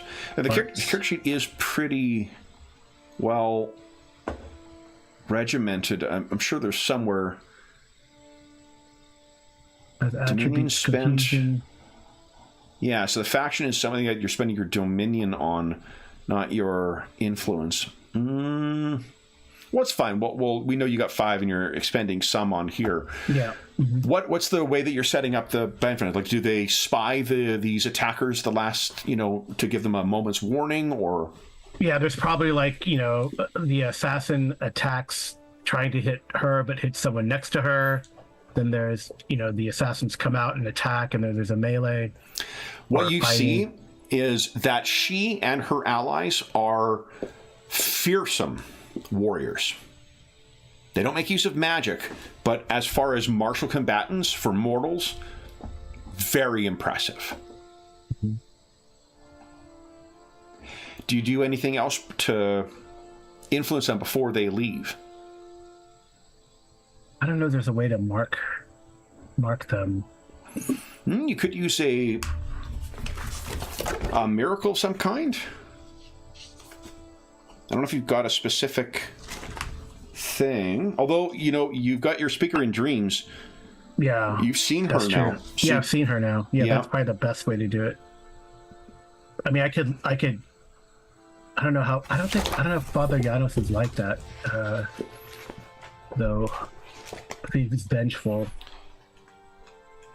Because he'll leave. Use his knife in the dark to leave her with a. What if this reminder? What if you used? You committed more influence. You could commit, because remember, influence is sort of what you use to make changes to the world. If you right now, your permanent use of dominion has been to change, so everyone's murderous thoughts. What if you are able to follow her thoughts outside of your city of night? Yeah. Okay. You want to do that? Sure. And that sounds good. Sure. So by doing so, that means you likewise will learn her name. Okay. And her name is Aureliana.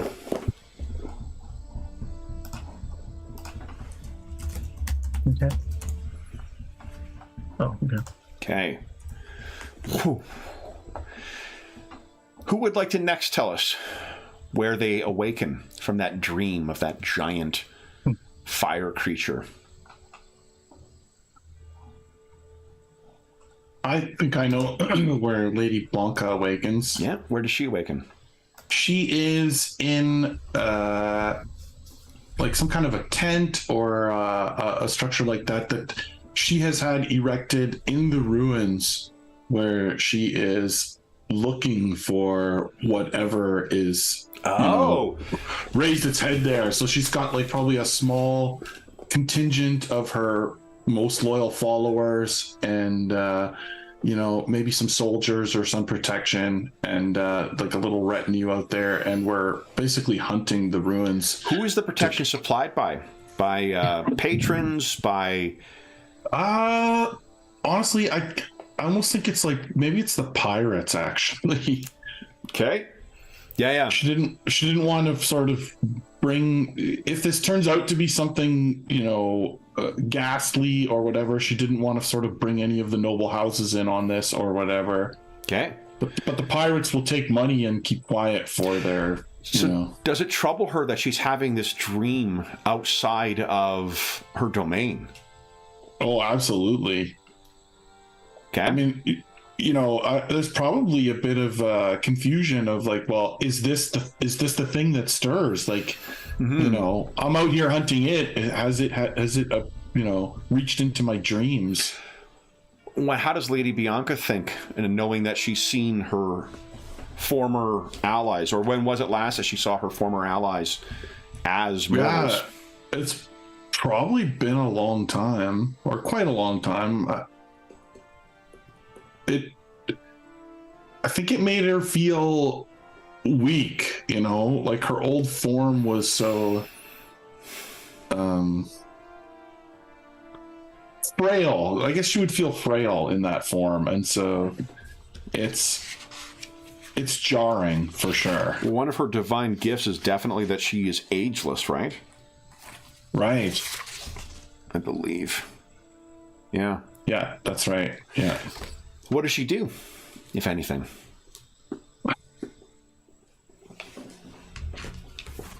Well, I mean, obviously, can she send a message somehow back to her followers at the library? I think you guys can automatically communicate with your cultists, the level you're at. Your divine powers are listed under the Apotheosis gifts. Apotheosis gifts. Oh, there, yeah.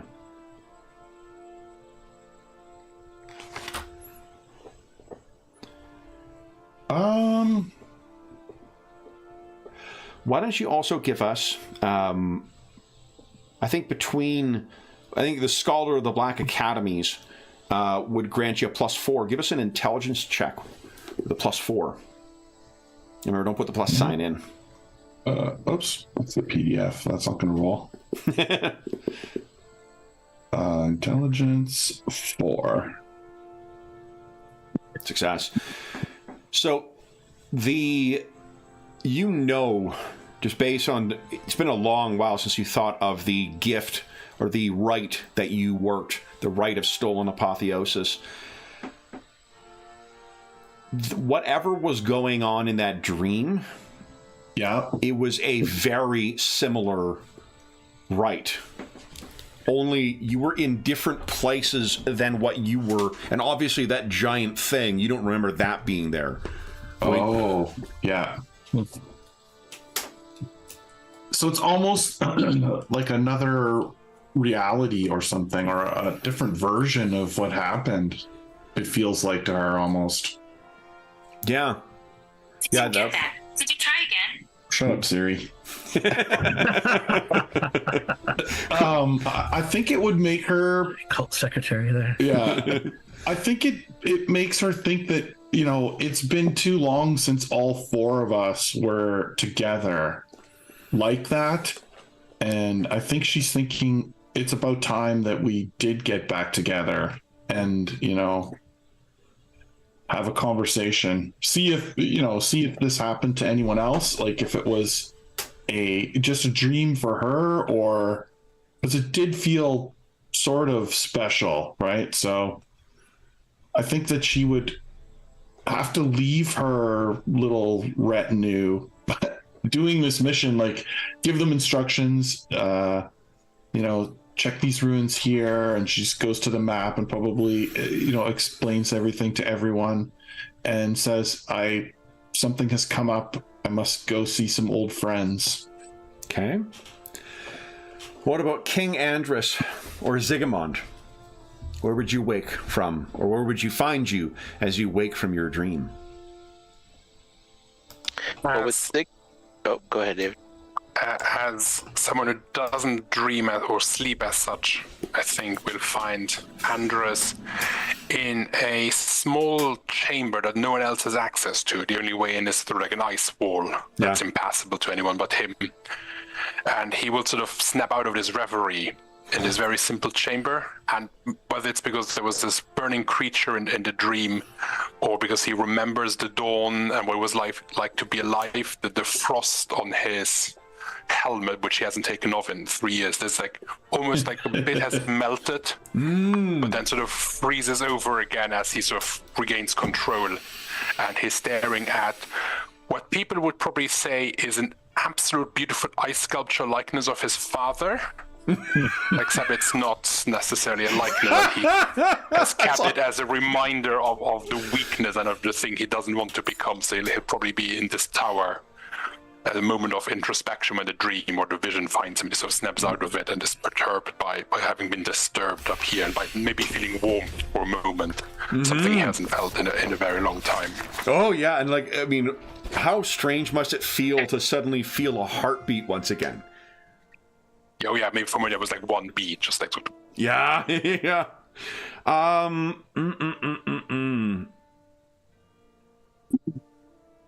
I don't see any of your facts that would necessarily apply, but you could give us an intelligence check, because you have been, you say, studying some magical and necromantic texts.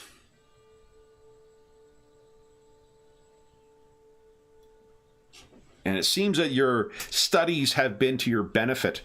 You don't know the particulars of it, but there is definitely, it was some kind of rite. Very similar to the ritual Lady Bianca taught you all in order to achieve your current status. Though again, this creature was not there when this was performed, at least you do not recall it. What do you do, if anything?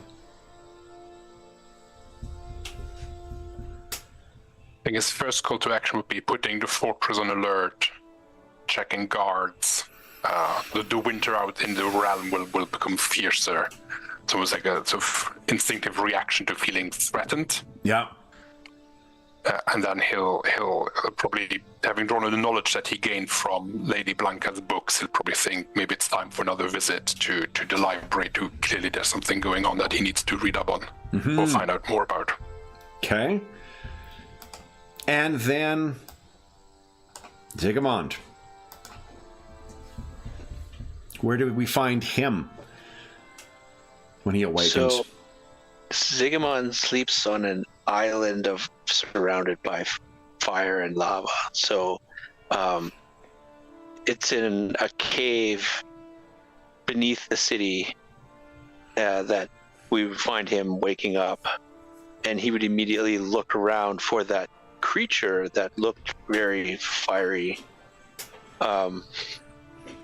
and realize that he's not at that altar where we performed the rite, and he is indeed alone. Mm-hmm. How does Zigamond feel about having... Does he often dream of being a man once again, or does he... No, I think he almost despises the fact that he was in a weaker form. Like he doesn't look back upon his past as, with any real fondness. or, the old days were great. It's no, I've come to my place and I'm here where I am. And so it's maybe felt a little weak even, in a frail frame without all the power. Might have even sparked a little bit of fear.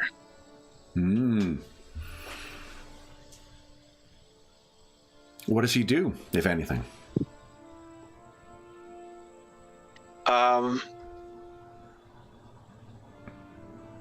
I think he would immediately... This is significant. He wants to know if any of his faithful... Maybe... I think maybe his first reaction would be to, like, the fear and maybe some anxiety.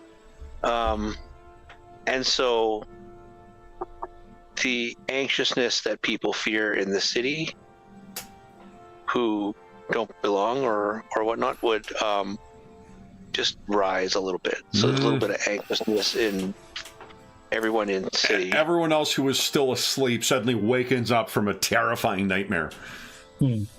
And then I think he starts to listen to the prayers of the faithful to see if any of them have an inkling over what happened. Okay. So why don't you give us a... if you're relying on them, why don't we say charisma, and you can use your bound to the Black Academy's fact. So get +4. Still put a plus sign in. Okay. So from the charisma button? Yeah, and then just have 4 as your modifier.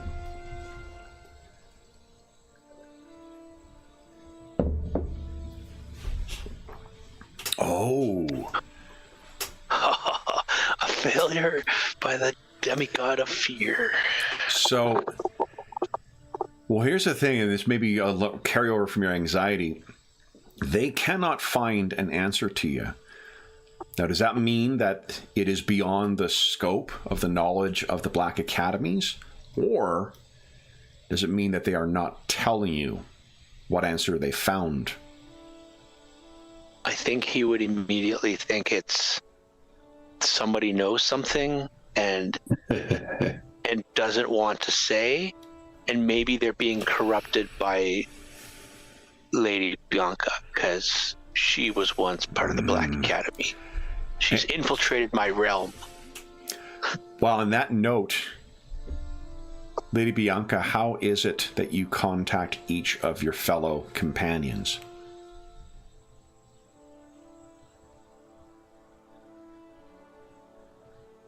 I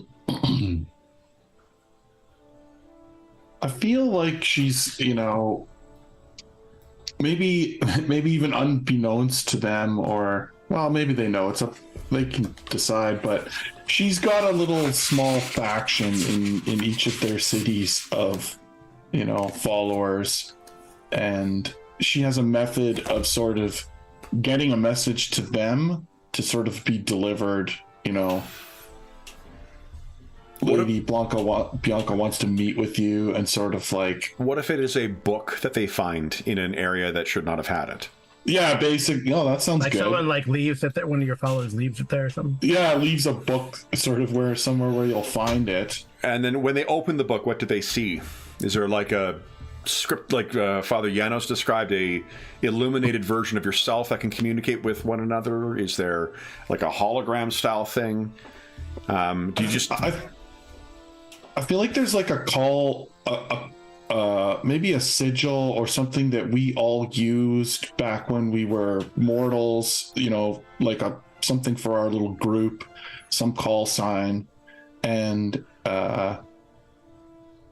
along with that, it would just be like the name of a place, probably, that would be neutral ground, so to speak, probably somewhere more central to the thing, to their little area. Yeah, that's region. Where do you think that might be?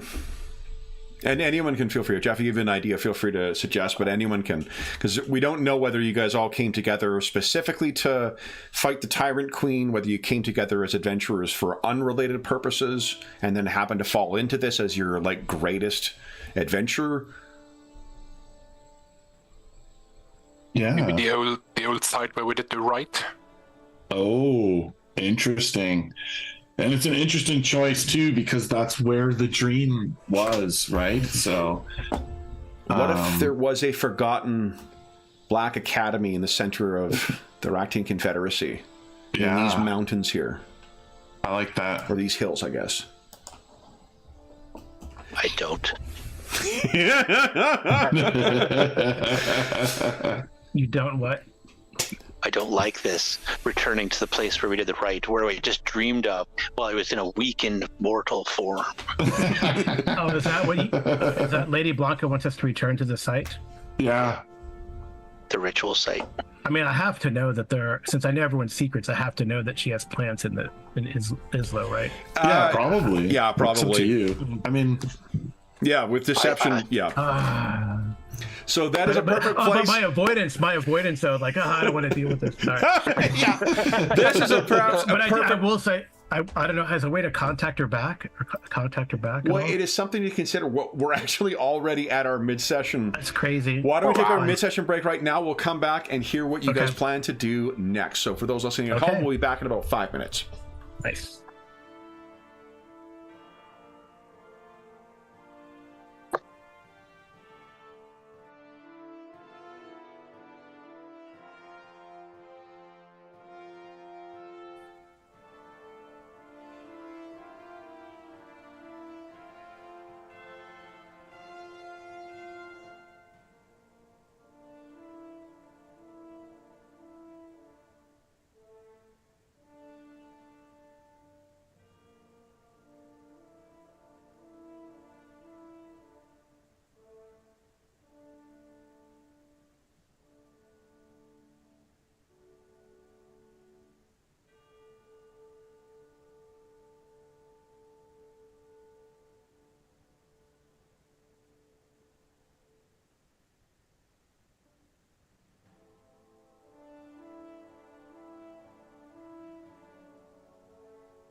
All right. For those listening at home, welcome and thank you for joining us for this first charity session of the year. Hey, THX, what's going on? Hope your weekend is treating you well. All right. So let's see here. What do we have for your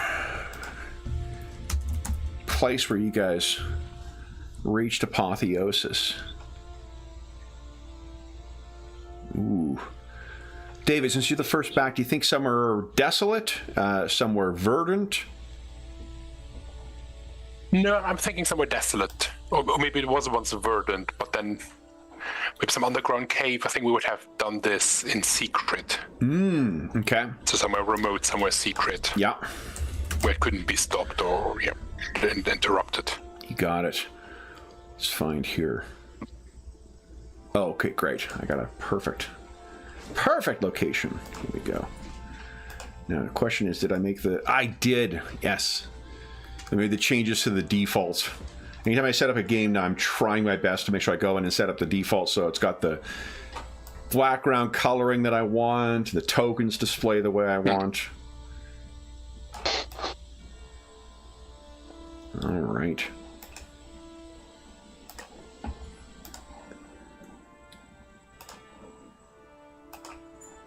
You grab your tokens once again. There we go. And we'll bring you to the place of apotheosis. There we go. So King Arthas, Andrus, clearly there's a resemblance of some kind. It's so neat. I happen to wear my Dark Queen. Oh, nice. In the Banshee Queen. What's cool in one of the the core book has a bunch of words in it as well, but there's a book called the Lexicon of the Throne that has thematic ones instead. And that's where I got the dragon and I got the Lich King from, because I've loved those ideas of playing characters who are manifestations of those things, and I'm such a sucker for the what do you call it? Wrath of the Lich King expansion for Warcraft. It's the one I played the most and the one I love the most. So when I was given the opportunity, there was going to be a fucking Lich King in this. So there was no question. And we were making that kind of homage. Why not just lean directly into it with that? Okay, so we're just waiting for Carl and... Oh, I should turn the lights on. It's starting to get dark here now. Is it already? Holy smokes. A little bit. I mean, it's just a great day. Yeah, fair enough. We got rain here today, too. It's still nice out. Like, it's still, 2 degrees. But we got... Oh, it's crazy out here.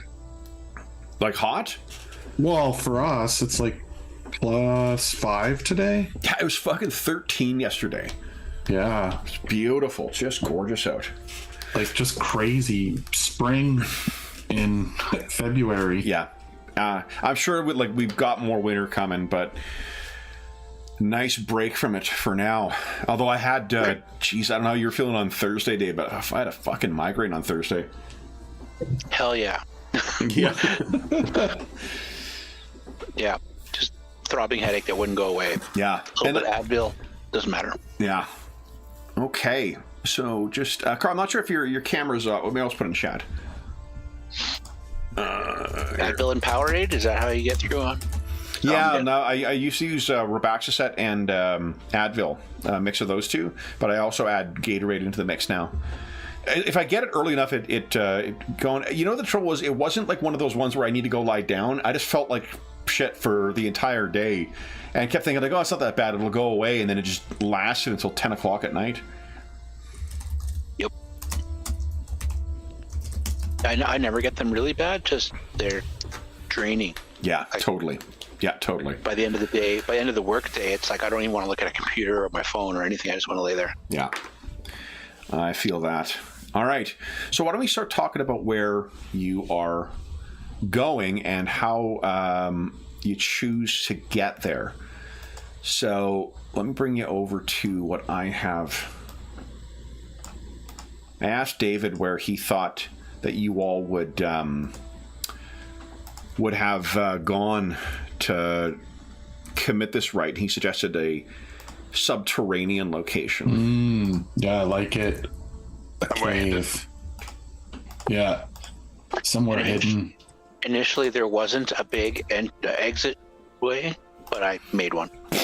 Yeah, I love it. Because we didn't really plan that. I was like, oh, shit, you're going to become a dragon? It's going to be like the size of a galleon? Okay, maybe you'll need to find another way out. So, which among you is the first to arrive, and how do you arrive here? You know, why don't I move this over? I'll give you that map again. I think that was helpful. For What methods are you others taking to get there? There's only one way I travel. Well, two, technically. It's either fly high or fly low, depending upon whether I want to be seen and causing fear or, discreet, and that's rare. I can't see my colored bars. Oh, hold up. Let me... I can see everyone else's. Yeah, I have the exact same situation. Yeah, I see everyone else's but my own. Yeah. Oh! Yeah, same. That's weird. Hold up. That is weird. Let me... Sometimes it's a matter of just... That sort itself out? Yeah. Yeah. Okay, awesome. Dragon. All right, so which among you is the first? Oh yeah, I guess Zigamon could also, if you guys want to create a fire bigger than a candle, he can actually move through that as well. I mean, at a shorter distance, I guess, but... Yeah. Which of you is the first to arrive? Who is on time? Well, I feel like I would Boo, be Madison, boo! I think I would be the first one there just because I would I sent the message, so I sort of pre-knew that they were going to be coming here. So. Yeah. What's on your mind, Lady Bianca, as you're waiting for your allies? How long has it been since you've had all four of you together? I think probably since we first figured out that we couldn't all live in the same place. So it's been years. Mm-hmm. And I think for me, it feels like lifetimes, because of the time, the way her powers work. So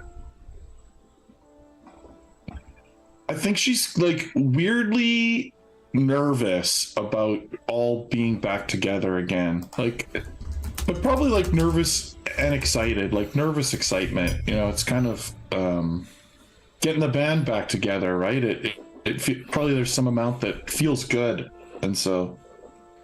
Have you come here alone? Yeah, absolutely. I don't think I'd bring anyone with me. And how did you travel here? This is where you could commit effort if you want to create a miracle. Yeah. Like, I think it's probably on horseback, but it's like this, the horse moves extra fast, sort of manipulated by time. Yeah. Okay. So the way that the miracles work is you can create not only something from the list of the words of creation, on page 29, but also anything that is listed and not expressly excluded from your list of powers too. So anything that's listed under the words you can likewise do. I don't expect you guys to look them up. We'll just fucking improvise it for today. But in rules as written, that's how you sort of get the parameters for it to understand what your character can and cannot do. But I love that. Yeah. So maybe just reduce your effort by 1, and you've traveled, this hundreds of miles within the span of hours and arrived just on time, or ahead of time as you plan it. Who is the second to arrive, and how do you arrive? I think. Oh, Carl. I had a suggestion, but Dave's gonna go ahead, Dave. Sorry, Carl. No, I was muted. It's fine. It's all good. I think Zygmunt, rather than take his time getting there, he would rather not deal with the anxiousness and anxiety and fear that came along with the dream and the summons, and he wants to get there like pronto. So it's like up in the air and beeline as fast as he can. But he waits until there's at least one person there. He doesn't want to be first. So I think perhaps you arrive there, right, and you're soaring. Maybe it feels better to be exercising a bit, and to see and you're passing hated Drenkova. Not directly, but you would know to the... although it's not you, it's more Father Janos who hates Drenkova, so never mind. I might fly a little south on my way there instead of southwest, and maybe just do a pass over that city between Felix or whatever. Just let them know the dragons in the neighborhood. Lady Bianca, you can picture that kind of in the illustration where those figures are collected. There is that ancient altar there. And you can hear the sound of the water cascading down in that waterfall behind you, the splishing of, cave fish off. And then perhaps just the single mote. It's almost like a candle held aloft by a kite. A single mote of fire above you. And Zygmunt, you can see down below, Lady Bianca awaits at the altar. And I can see the fire? Well, you are the fire. You're the one in there. From where she is looking up, she would see you in the fire above. Yeah. Okay. I thought she had a fire going or something down in the cave, in which case I would just do my thing. But, so there is no subtlety or... It is giant dragon flies through the cave and plunges down in dust and rocks. The cave shakes, and he looks around and spots Lady Bianca and goes, "You have summoned us." Yes, friend. But I believe we will wait for the others who should be here shortly to discuss. Gosh, always so secretive with knowledge. Who is the next to arrive?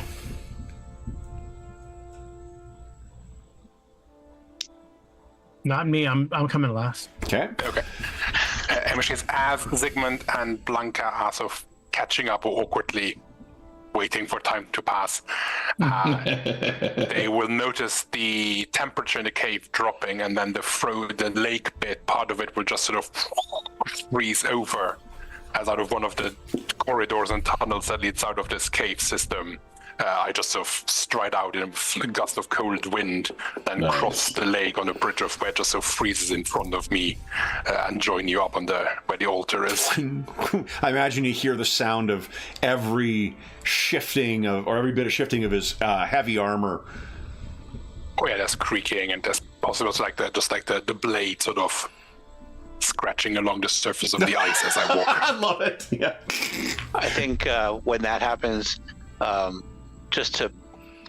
we probably do this to each other all the time, and it's kind of just a joke, but it's like Zygmunt will breathe some fire into the water and heat it up just so that there's like some big wall of steam.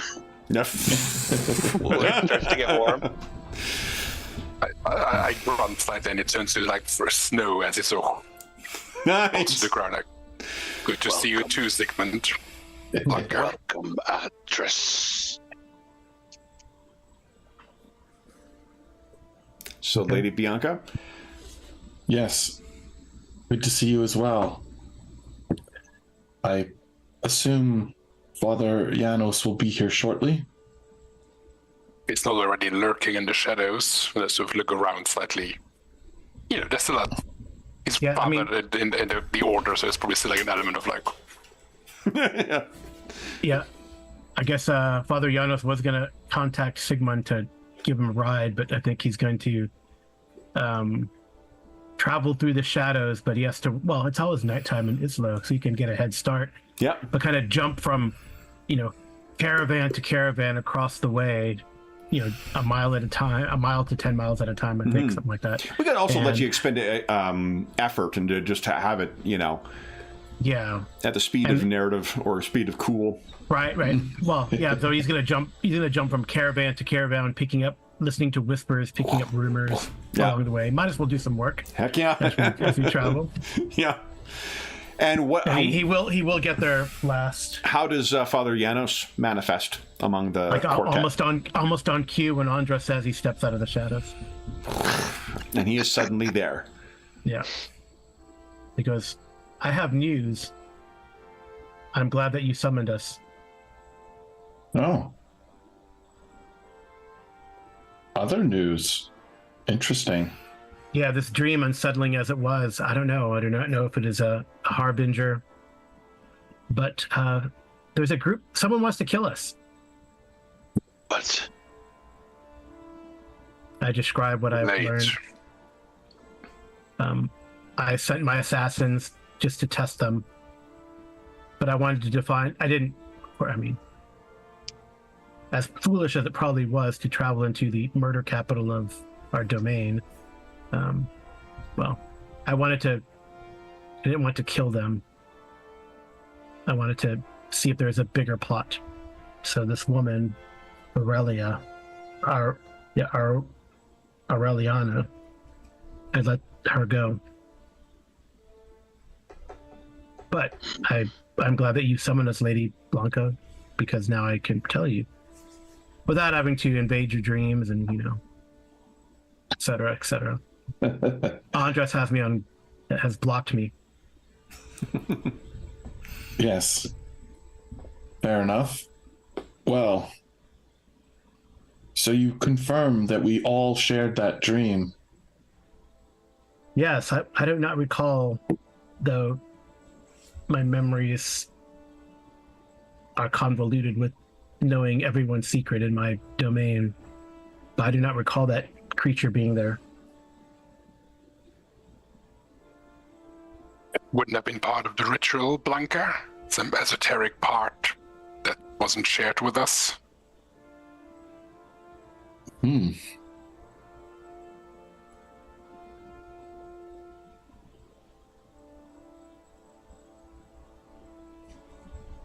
I don't know.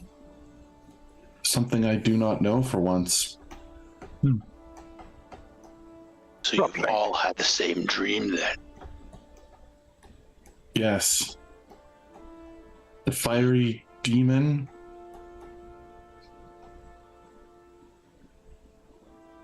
What do you think it means?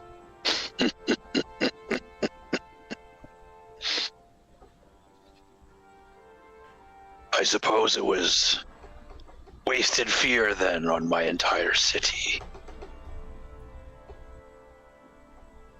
I may have let slip a little extra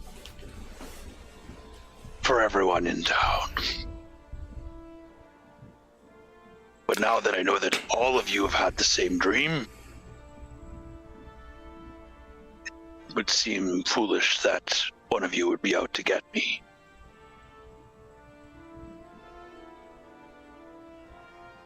So what is it? That is paranoid.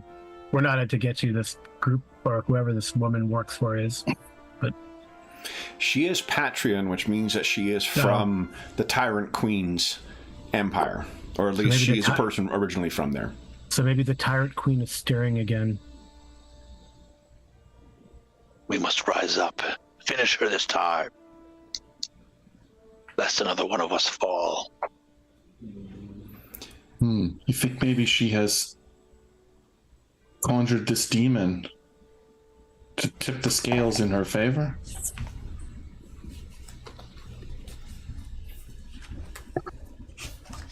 Demon summoning and such things were not her strong suit. No. Last time we faced off, so unless she has changed tactics yet again. When those of you with who were successful in their checks before, so I guess everyone other than Zygmunt, you know that she did not make use of. There are such things as demons that you would summon and whatnot. What was before you at that place was more than a simple demon. Right. In fact, now that you're standing here, anyone have any gifts or any miracles they wish to try and use with effort to try and learn anything? Now that you find yourself standing, that dream was an identical replication of this. Right. Wait, standing here? In your dream, you were here, although... Yes, that's right. You brought us back to the place of the dream. Zigamon, would you give us an intelligence check at +4? Please. Ooh, intelligence is not your strong suit. Neither is charisma. What's going on? Duh. Oh. So you're looking up, just for something you mentioned, Dave, you're looking up at the hole, and you're trying to remember in the dream, was that hole there? So, like, were you dreaming before the hole was created, or after your ascent to godhood? And I can't remember. Yeah, you can't remember one way or the other. I think he would voice that. The uncertainty he doesn't like. Was the dream before our ascension or after? Was the hole in this roof, cavern of the chamber, was that there or not? I cannot recall.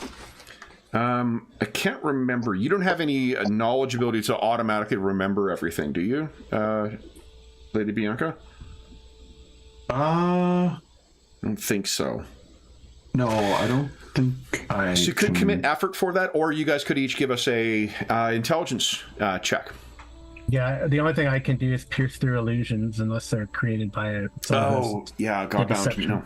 Yeah, Deceiver's Unblinking Eye. So now then, so Andros, now if you can almost see you like looking up, and you're certain in the dream the hole was there, and that hole was not there when you were mortal.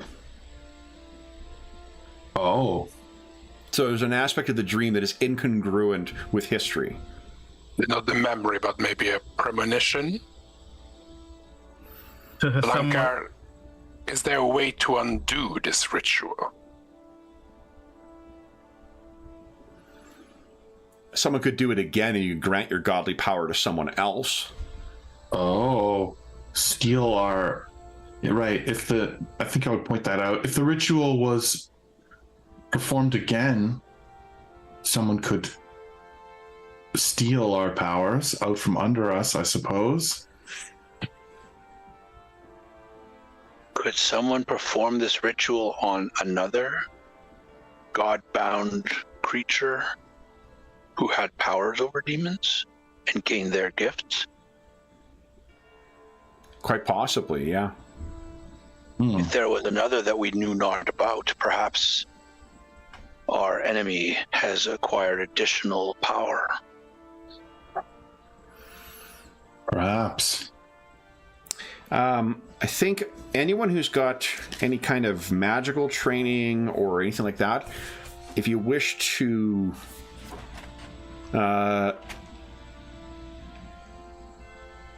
commit effort in order to sort of extend your godly powers for the scene, you could make an intelligence or a wisdom check to try and sense if there's anything amiss about this altar. The altar is not just symbolic, it is a place of significant power. There's a reason you chose this, to steal godhood.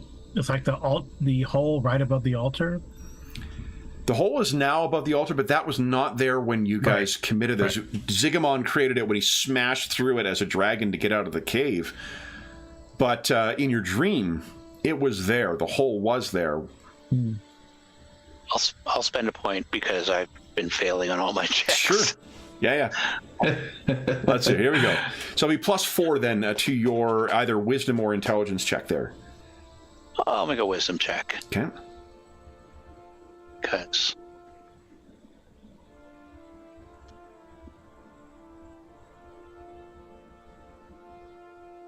nice. So, Zigamon, what does it look like as you're... Like, are you speaking in arcane words in order to see the truth? Is there, your eyes change color? What do you think the manifestation is of your godly power? I think there is this orangey red glow in between his scales that starts at his head and shimmers down to his tail, and then just kind of briefly glows and then disappears. And that's how you know he's been using his god power. Love it. All right. So studying at the altar, what you can tell from the residual remnants of power here, or remnants of arcane energy, someone has worked a similar ritual here. And there are residual aspects of godly power relating to relating to fire, to undeath, to deception, and to entropy. And those 4 things have been manifested seemingly in one creature. Fire, undeath, deception, and entropy. That's us. That is us. Now, whether that is residual power that was taken, or whether it was power taken from you, there may be a tether between whatever this amalgam creature is.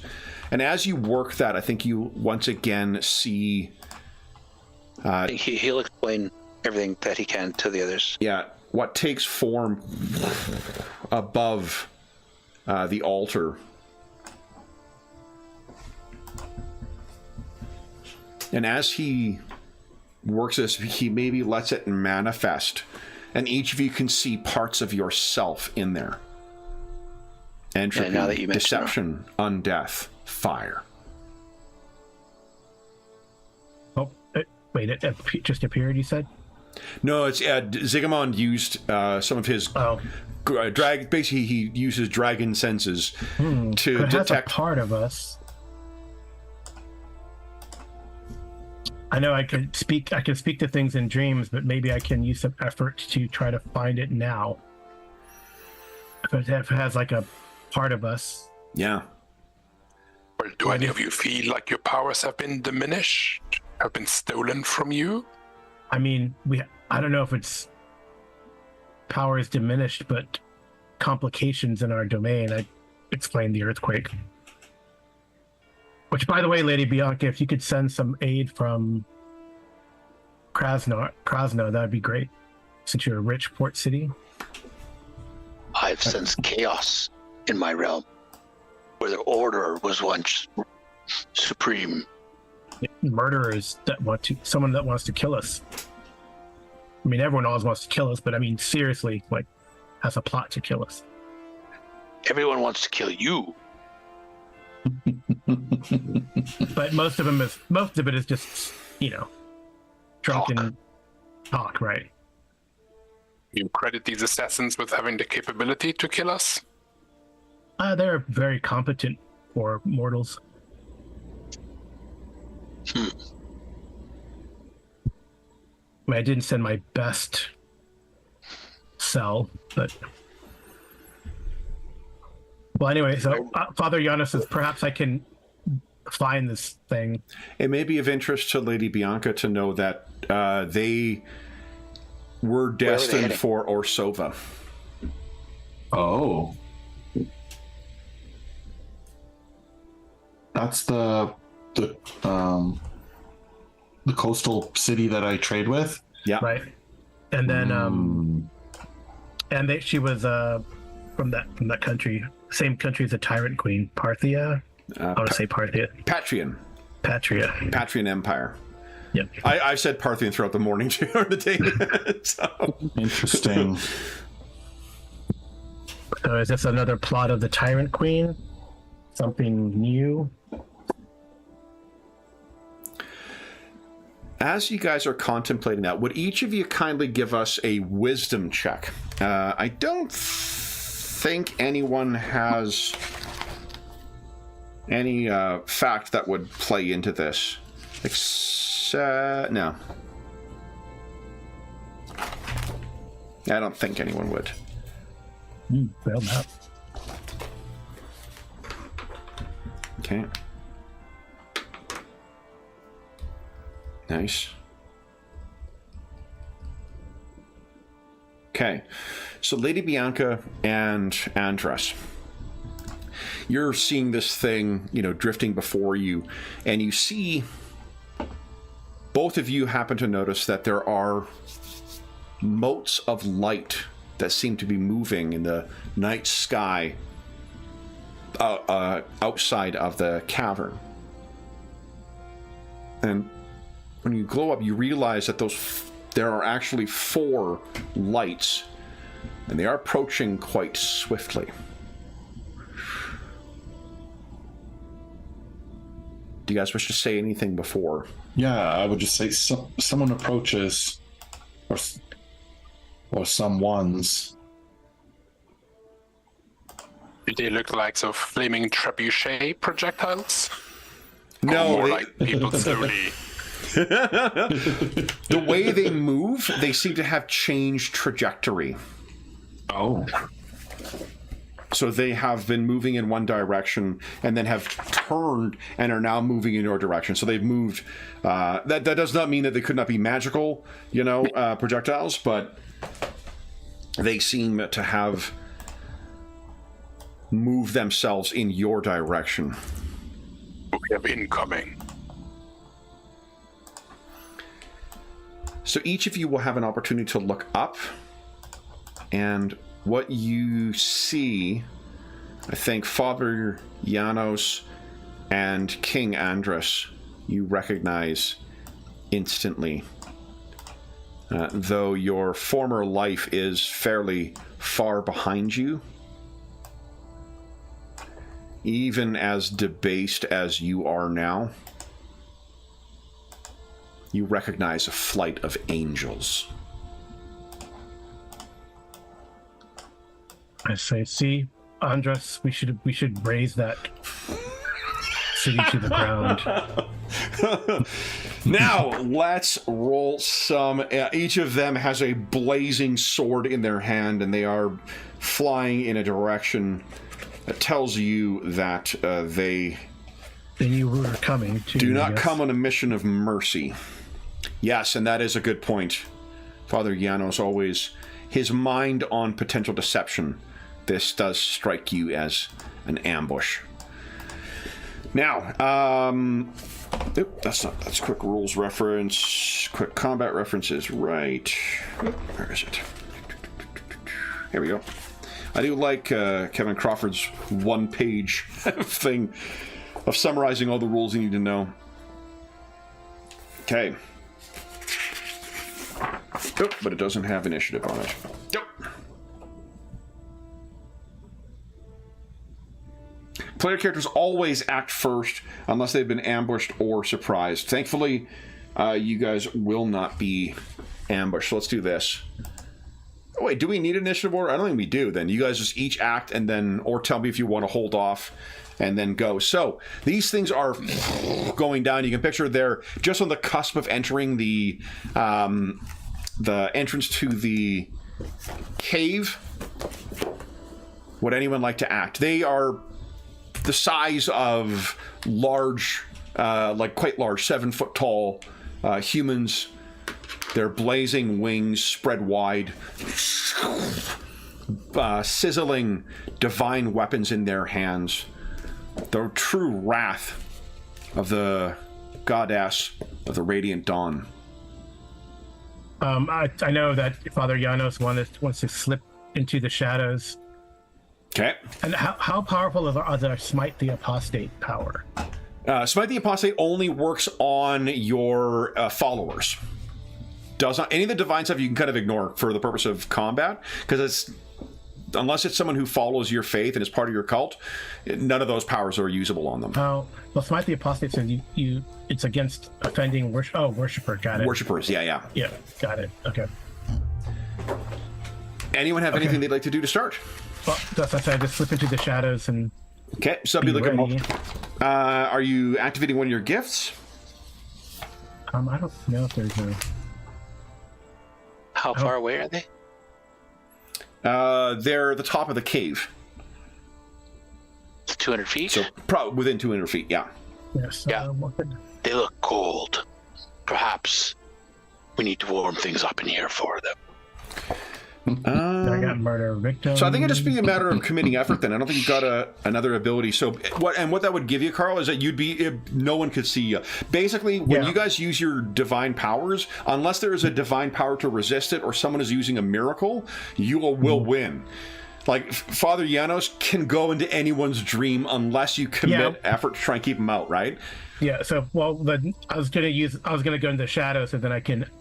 I mean, I know they know we're here, but if I surprise a target, sure, I do a lot of damage. So that's an intent, right? So no, that sounds great. If you were to commit the effort for it, so you'll disappear into the shadows, and then what would you like to do? When the first one goes through the hole, just to, or lands, I'll attack it.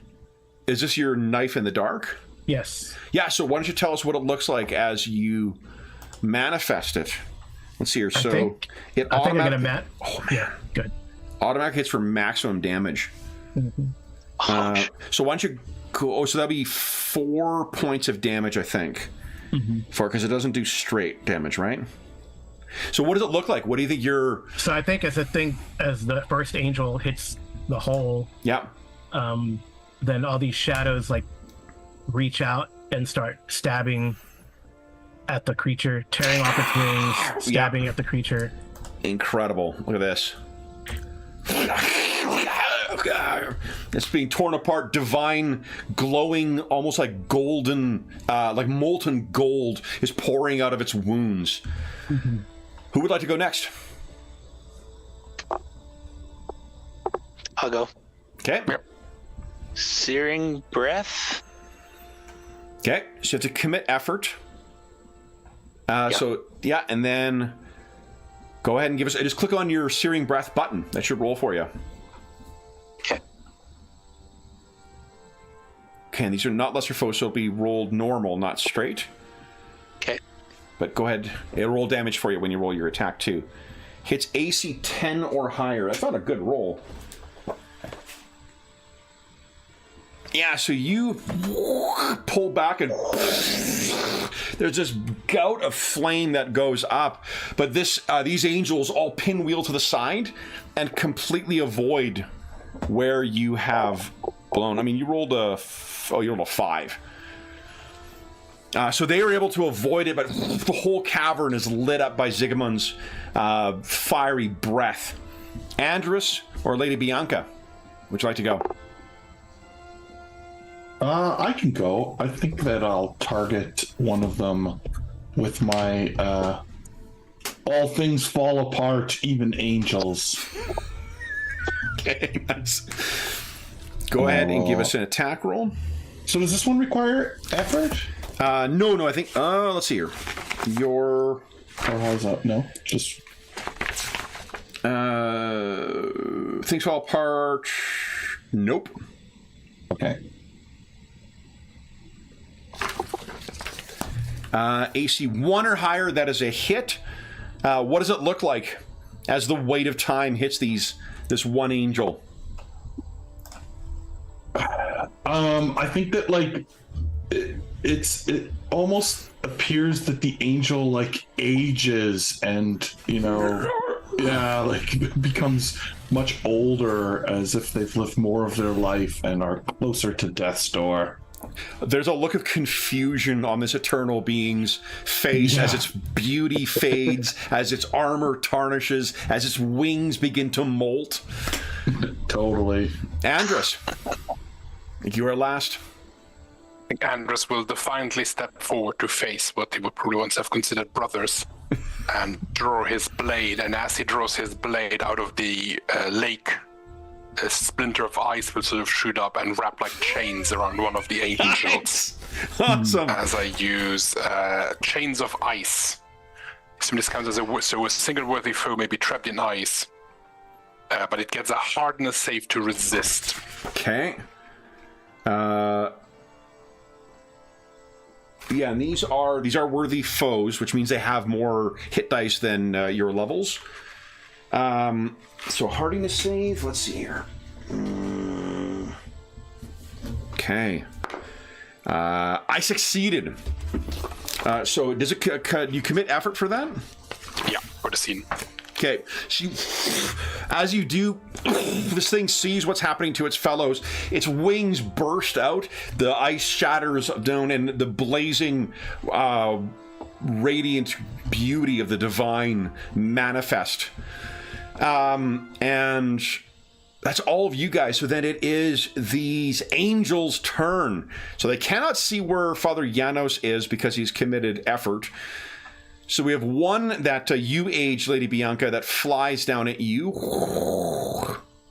Now let's see here. Your armor class is a 2, I think, right? That sounds right. Okay. Yeah, total is a 2. All right. So then this thing lands. I have... so I need an 8 to hit you. Wow. So there are 2... this thing lands, and with its blazing sword and a voice that sounds like an entire choir singing, says, "Your time is at an end, demon. You will blaze like the sun." And you take 4 points of damage straight as this fiery blade sinks into you. Andrus will have one land that you tried to... Actually, well, one that you tried to injure lands at you. Your AC is what, a 2 as well? 2 as well, yeah. 2 as well, okay. Likewise, I need an 8 or higher to hit you. 3. So this sun, there's a damnable heat that cuts into you. You take a total of 17 points of damage as this thing is carving into you. And then Zegabond, the Terror. Your AC is a 2 as well, I think? Correct. Okay. 2 of them. Have you joined in the air, or are you on the ground still? I think he would have jumped up and started flying when he blew his fire breath. Okay. I figured Jeff did request a big session, so I appreciate you accommodating with a flying dragon and pair of angels fighting. That's amazing. Yeah. That is 1, 2, 3 hits I got on you. Zigamond, you take 16 points of damage as these things are cutting into you. And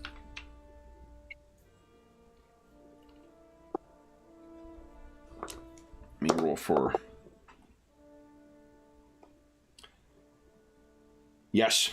Okay. Then that is the end of round 1. We're on to round 2. Who would like to go first? You guys are going before the angels. I think Andrus will reel from the blow and sort of steel himself, and then call upon his superior fighting techniques and invoke his unerring blade. Ah! What does that do? So my next attack, my next attack hits on anything but a natural 1 and does maximum damage. And it can penetrate any protection short of an invincible defense against the weapon being used. Is it straight? It does. Let's see here. It doesn't say. Just does maximum damage. Right. I think this is the one. I cut out the verbiage that talks about whether you can stack. You can't stack auto hits and straight damage, or max damage and straight damage. Yeah, I cannot combine it with Rage of the Eternal. Yeah, so that'll be 4. So that'll be automatic 4 points of damage. Yeah. So I but guess you do still roll an roll. attack in case I roll a 1. Yeah. Nice. What does it look like as you flourish and then land this thing?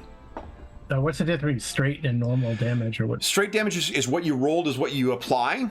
It's what they're doing on you. Normal damage uses that matrix from Godbound, where like a 1 or less gives 0 damage, 2 to... I can't remember what it is.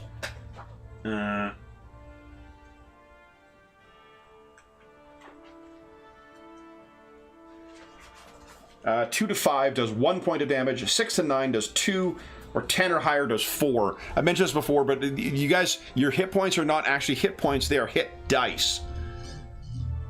So the average person has 1 in comparison to like what you guys have. Yep.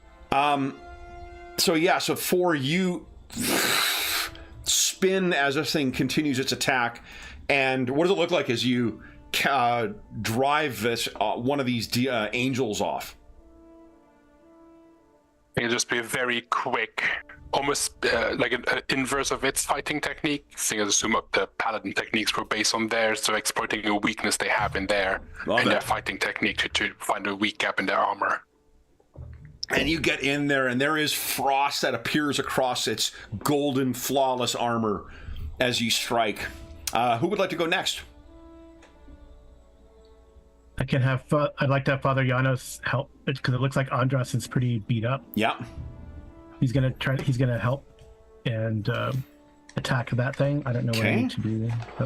So great attack or let's see here, because you have some pretty insidious murder techniques.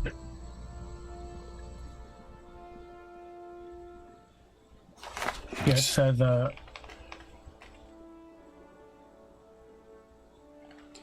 so this would be maximum damage once again if you choose to just do that. Mm-hmm. Okay. So where does the well, he's gonna use anything as a weapon, so like some rock in the cave, he just like falls down. He tosses it and or actually what are there stalactites? Yeah, sure. Yeah, a stalactite falls from the ceiling. Awesome. And clatters this thing. It is near dissipation. Lady Bianca or Zigamond? I think now that this thing is right close to me, I will almost put my hands right on it this time and do the same thing and wither it away. Okay. And use my attack here. It's a solid 4 damage again too. Holy shit. So this thing almost seems like a parody of itself at this point. As you wither it away, a seeming old man or woman is difficult to tell. The armor, it almost seems as if something that was pulled out of a grave and thrown on this ancient body. And its wings seem tattered and falling off. Zigamond. I think I will use the fires of hell on a single target, the injured one that's on me. Yeah. Actually, can I breathe it on the one that's fighting Andras? Yeah, absolutely. Yeah, you can. Fires of hell, I think, targets one. Yeah. One target within 50 feet. So. Yeah. You also can move pretty quick. Like if you watch, you have a better chance to hit with your terrible claws. There's no attacks opportunity either. Like this is you guys are gods, so. Oh, okay. Yeah. I think he will. Yeah, maybe. Yeah, so it's strength based. Yeah, maybe I'll use terrible claws on the one that's injured on me. Andres can hopefully finish that last one off. Okay. Okay, so terrible claws on the one on me.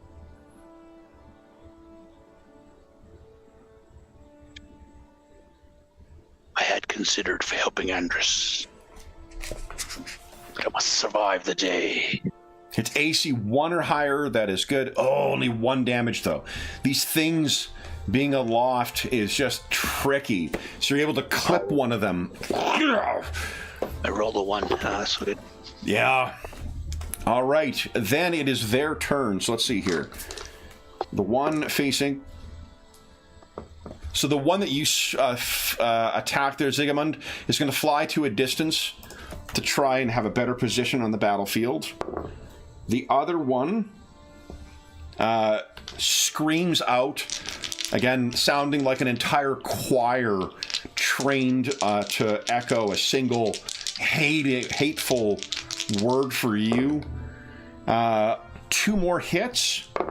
I've got a skill called Iron Scales of the Godworm, which is instant. Commit effort for the scene. You can negate a successful attack or source of physical damage. Yep. Yeah. You want to do that? Nice. Okay, so only 1 hits, in which case you only take 4 points. The first one hits your draconic armor. The other one is 4 points of damage straight. Yeah!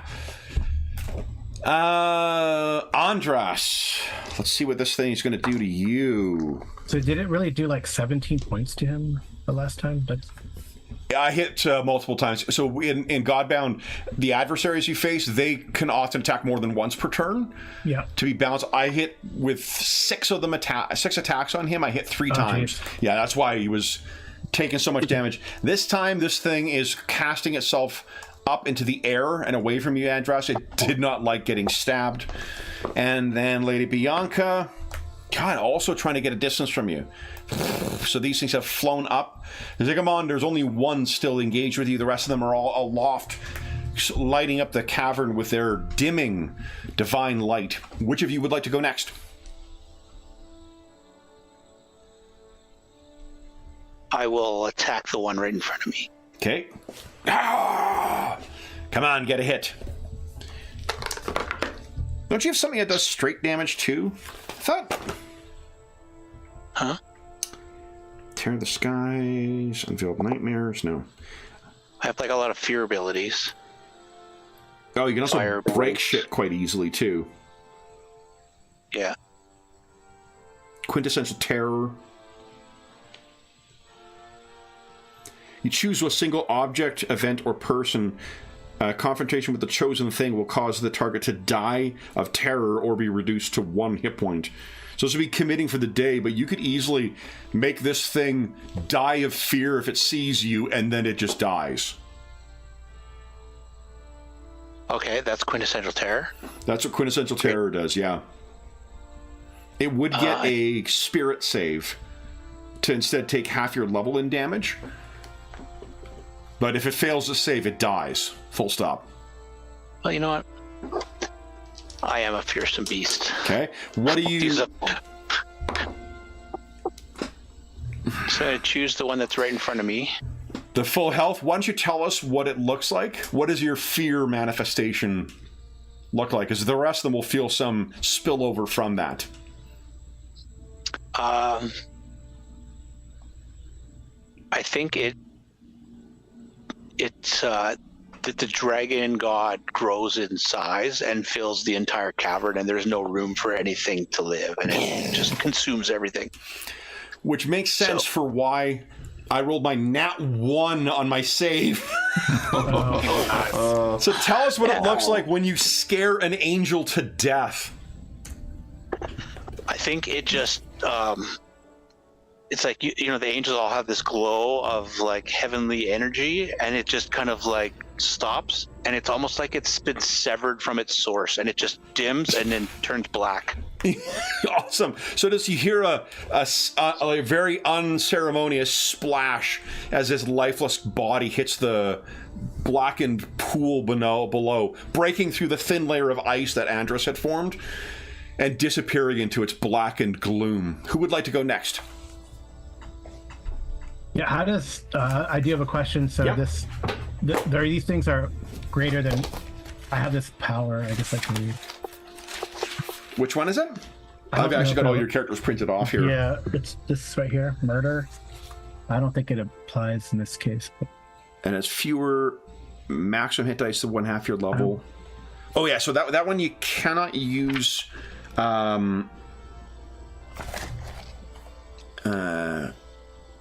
Yeah, it doesn't have fewer maximum hit dice than you. Mm-hmm. Yeah. That's for like instantly, for like a lesser target. These things are so in basic D&D terms, these creatures would have 10 hit dice to give you a scale of how powerful these things are in comparison to the everyday schmoes or whatnot. Okay.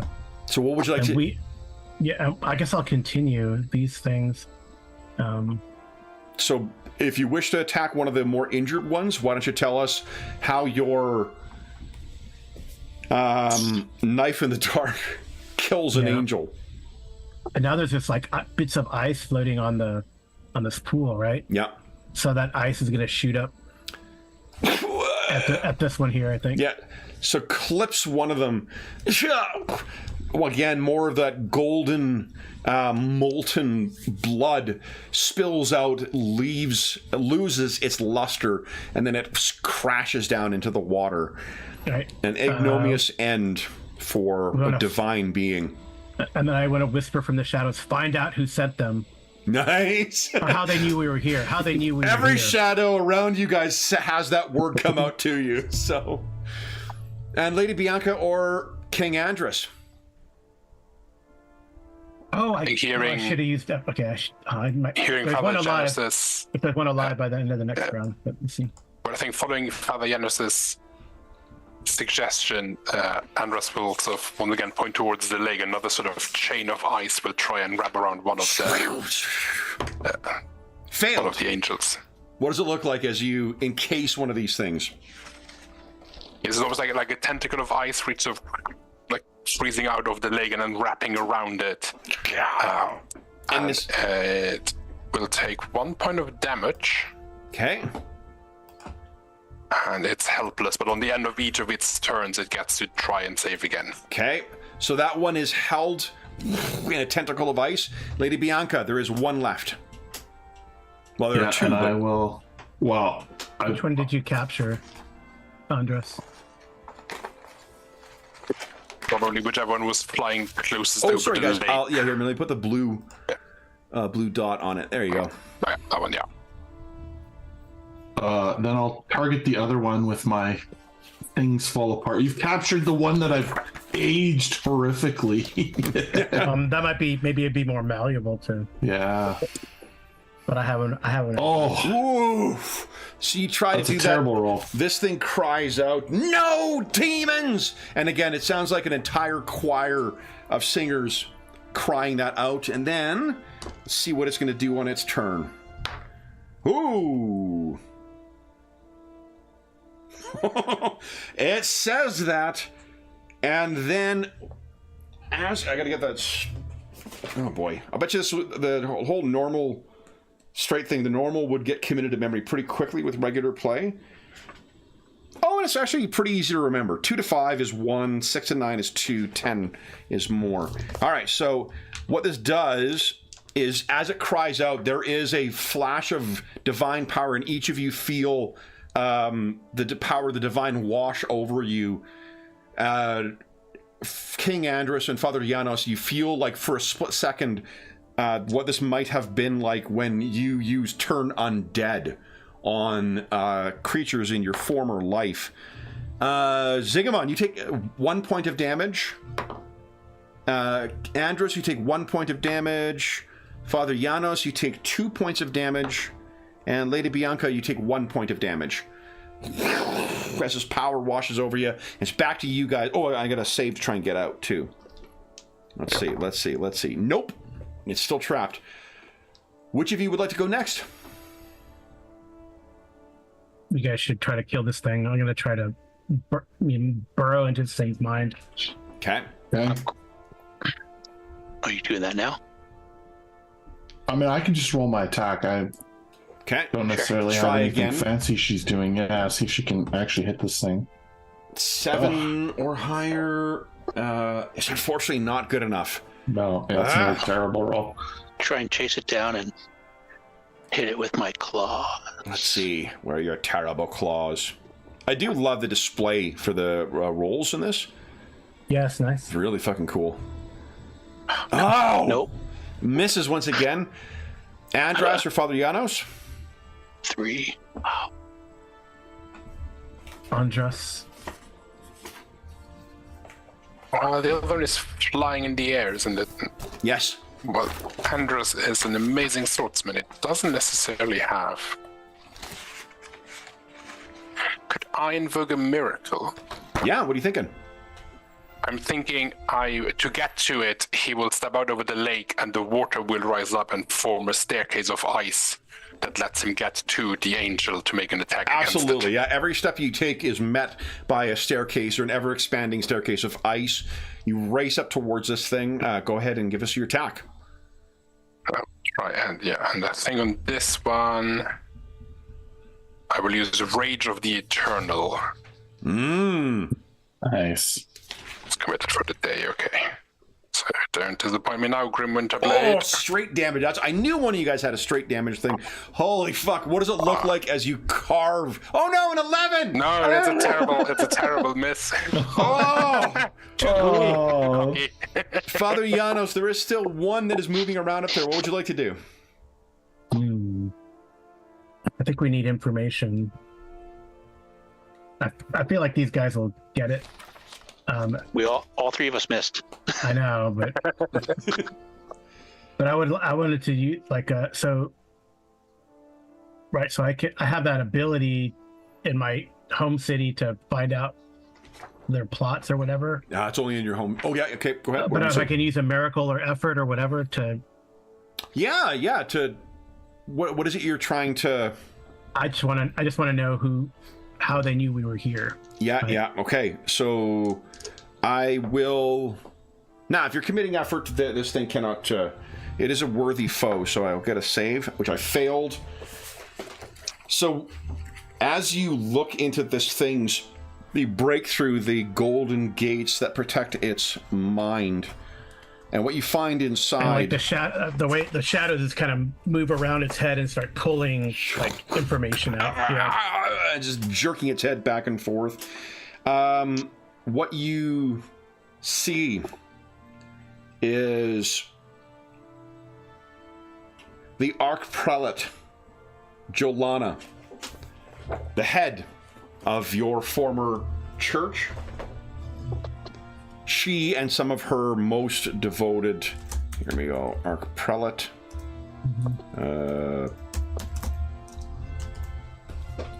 Did I say Johanna? Yeah.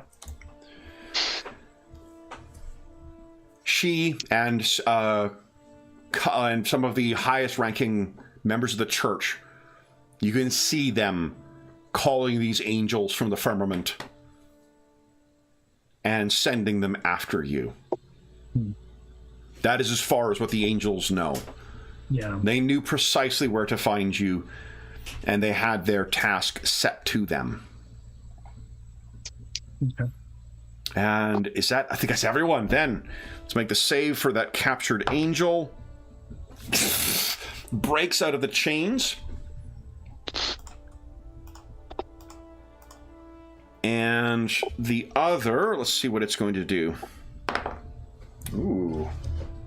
So one of each of the adversaries that are in the book, you have a list of tactics, so I can roll randomly and see what it does round to round. Yeah, that's cool. I love it. Ooh, the most obnoxious target within 200 feet. That's probably me. Yeah, it probably is you, Zigmund. Yeah, you've been the one who's been chasing after it. So then, I have 3 attacks on you. I need an 8 or higher to hit. It races in. I do hit with 2 of them. Do you want to use your... Is there any problem or complication with using up all of your effort? It just means you're not... Remember, your effort is committed either for the scene or for the day. I think most of your abilities are for the scene. So as soon as this is over, anything committed for the scene will come back. Anything committed for the day... I think the ignore hit one is one of those ones for the day, though. Any of the miracles you guys have chosen, those are all things that would have been for the encounter. So you'll get that back at the end of the encounter. I don't know which ones you've... Let's see here. You used 1 to do the, sensing magic, Zigmund, so that one for sure you'd get back. You used 1 for searing breath, which you get back at the end of the encounter. Quintessential Terror is for the day. Iron Scales is for the scene. So the only one you wouldn't get back, Zigmund, is the one that you invested for the magic. fear. Yeah. Okay. So do you want to? Then I'll use Iron Scales again to try and avoid damage. You got it. So you take 4 points of damage, and then it's back to you guys again. Who'd like to go? This thing is Giannis is going to try to seized finish this one off. Go ahead. He's I guess I'll attack it. I'm probably out of the shadows. You're actually no. You committed effort for the scene, unless you choose to be seen. No, they haven't. I thought if that one was going to attack me, because I think I've been pretty obnoxious. I would have if you hadn't used it. Like that's the thing is, if it wants to try, it would have to spend its action trying to look for you. I'll just finish this one off. Go ahead. So it does maximum damage. Oh no. Yeah. So it's like 10, right? So is it auto hit and maximum damage? Hold on, because I think it costs effort for that, right? Ooh, where is it here? I think you've been. If you attack had to roll. Oh yeah, so well, this thing is no longer surprised, I don't think. So why don't you give us your roll? Okay. I'll give you +2 to hit though, because you're attacking from like every fucking angle. Mm-hmm. Okay. Yeah. What's it look like as this thing dies? I'm gonna think the remnants of those icy chains wrap around it and just split its head off. Crush it. There's a gout of molten gold that very quickly loses its luster. Who would like to go next? I can go. Okay. There we go. Come on, good roll this time. No! These things terrible rolls. Resisting your That's too power. bad, Zigamond or Andrus? And Andrus will try and stab it. Okay. You're still walking across. Yeah. There we go. Nothing fancy, just a straight up. Okay, so you clip this thing mid-air. Ooh, Zigamond, it maybe. Can you strike the final blow? AC 3 or higher, 2 points of damage. What does it look like as you tear this thing apart with your claws? Yeah, I think it's like claw breaks one of the wings off and it just flutters to the ground and smashes on the rocks. Now, nice. Let's check on healing. Yeah, I just tell them that it seems that our was she the prelate when we were there? Yes, I think you guys would have known her well. I say our former friend, Archprelate Joanna, has turned to assassination, apparently. She has sent these things here. But how she knew where we were going to be? Is she trucking with that creature that we saw? Or... Everyone gets their expended effort. Anything that's for the scene, you get that back now, guys. Yeah, I think... Interesting. I think to get over here, I use my effort for it was like a daily thing, right? I think... Yeah, probably. That was up for the day. Yeah. Okay. Yeah. And everything else is... Okay. So then... Go ahead. I think Jeff was saying something about...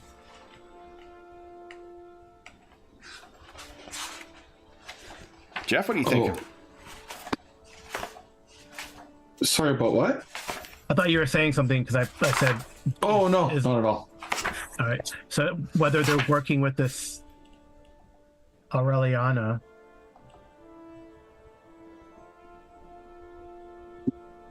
This feels more like the Tyrant Queen maneuvering, putting various pieces into play.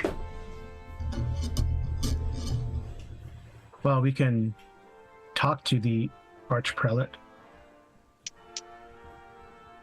Perhaps what if they would I know or think that they would expended a lot of energy to summon these creatures? Yeah, just based on your previous things, this is not a small thing. This is not the kind of thing like there are irreplaceable artifacts that would have had to have been expended, like the knuckle bone of a saint or something like that. I know the Archprelate. Perhaps I could visit her in her dreams. For healing, you regain all lost hit points at the start of your day, but unless you were using any other kinds of healing or whatnot, you will not. When was the last time you guys were this badly beaten up? I can't remember the last time I felt pain. Against, I'm not that beaten up, but... Yeah, that is why. Steps out like, what's going on, guys? Yeah. So Bianca summons us here, and we are attacked while we're here. You did not see this? in the workings and weavings of your time? No. So perhaps it is so we have this deity that has a part of each of us wandering around. We're summoned here. Well, I don't know if we're summoned here. We were curious, I guess. I guess we could have chosen not to come here, but then are attacked with the use of a powerful ritual from an enemy of ours. And someone wants to kill us from our neighbor. So perhaps it is a Tyrant Queen. Yes. Identifying one of our powers. What about identifying 4 of our powers in one being? Could we do that? But I feel like if it has a part of us, I could find it. It just takes time and, nighttime. But I would also like to talk to our former leader. Now that we have that clue. Okay. We definitely have questions. I mean, we could visit Drinkova. If this creature was made from parts of us, does it draw power from our worshippers? It's an interesting question. Why don't let's see here. I think Goddess of Knowledge might have some insight there. Why don't you give us an intelligence check with +4 for Scholars of the Black Academies? Remember to put the plus sign in. Oh, holy smokes. Yeah, unfortunately, whether this thing is made from remnants of whatever you guys took or whether they are taken from you, the strengthening of any one of those things may feed back. If there is a connection to this through you, what strengthens you might strengthen them. So we should sever that first, you thinking? Or attempt to? Kill all of your followers? No. Track down this creature. And Draws destroy power it. away from us and gets stronger as we are sustained, that it will only grow more of a danger. What you guys would know is if it took, or what were the 4 portfolios that it stole, or 4 domains? Fire, entropy, and deception. Murder? Oh, deception. Deception and then death.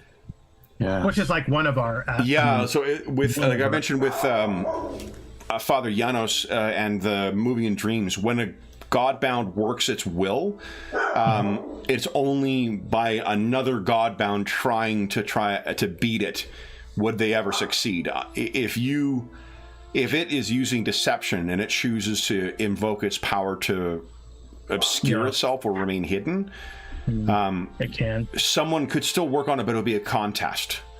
Yeah, but against the Archprelate, it'd be no contest. Archprelate is immortal, a powerful, a powerful priest, but mortal nonetheless.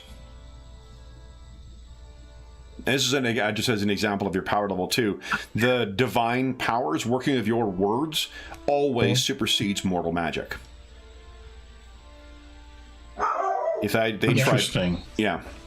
So we'd have to use. Let's see. Is there another way we can find things instead of deception? Knowledge. It did not take knowledge from you,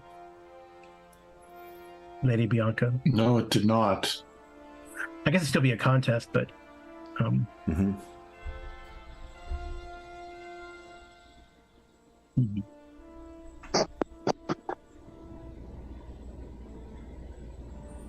How are you all feeling right now? First time you were all back together and you were nearly murdered by what would have been allies 4 years ago. It took him a while. The Murder Monk game respects game.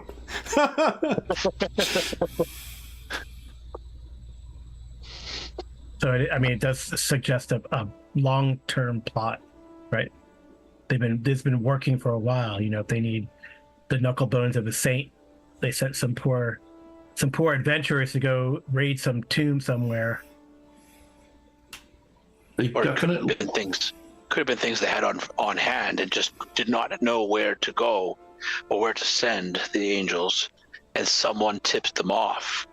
Well, yeah. Whoever created the dream in our heads is responsible for this. We need to find them and eradicate them. I agree. We must strike. I mean, I can try to find them. There is a connection. But... Yeah, what you would know too, Lady Bianca, is that the workings of magic that were invoked here, it is not something that the prelate would know. Well, they've been helped. I hate to say it, but the kind of people in Ractine who would know that would be the Black Librarians. Where is that? That's in My domain. Bianca's former associates. So fly us over there, big guy. Certainly. We must speak with them. The librarians will answer for this. So is everyone heading to Berzova now? Oh, and actually, hold on. We haven't heard from King Andrus. How is he feeling? He got lit up. Well, so did Zygmunt, both you guys. It's almost like... I think Andrus, while this discussion is going on, he's standing on the edge of the lake, looking down where one of the angels fell into the water. And he's definitely a bit disturbed by all of this, and sort of flashes of his former life coming back to him. Yeah.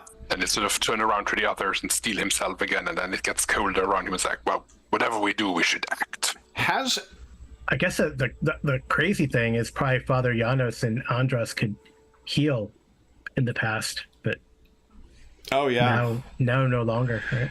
When King Andros, I imagine the armor you wore as a paladin would have been very similar to what these angels wore.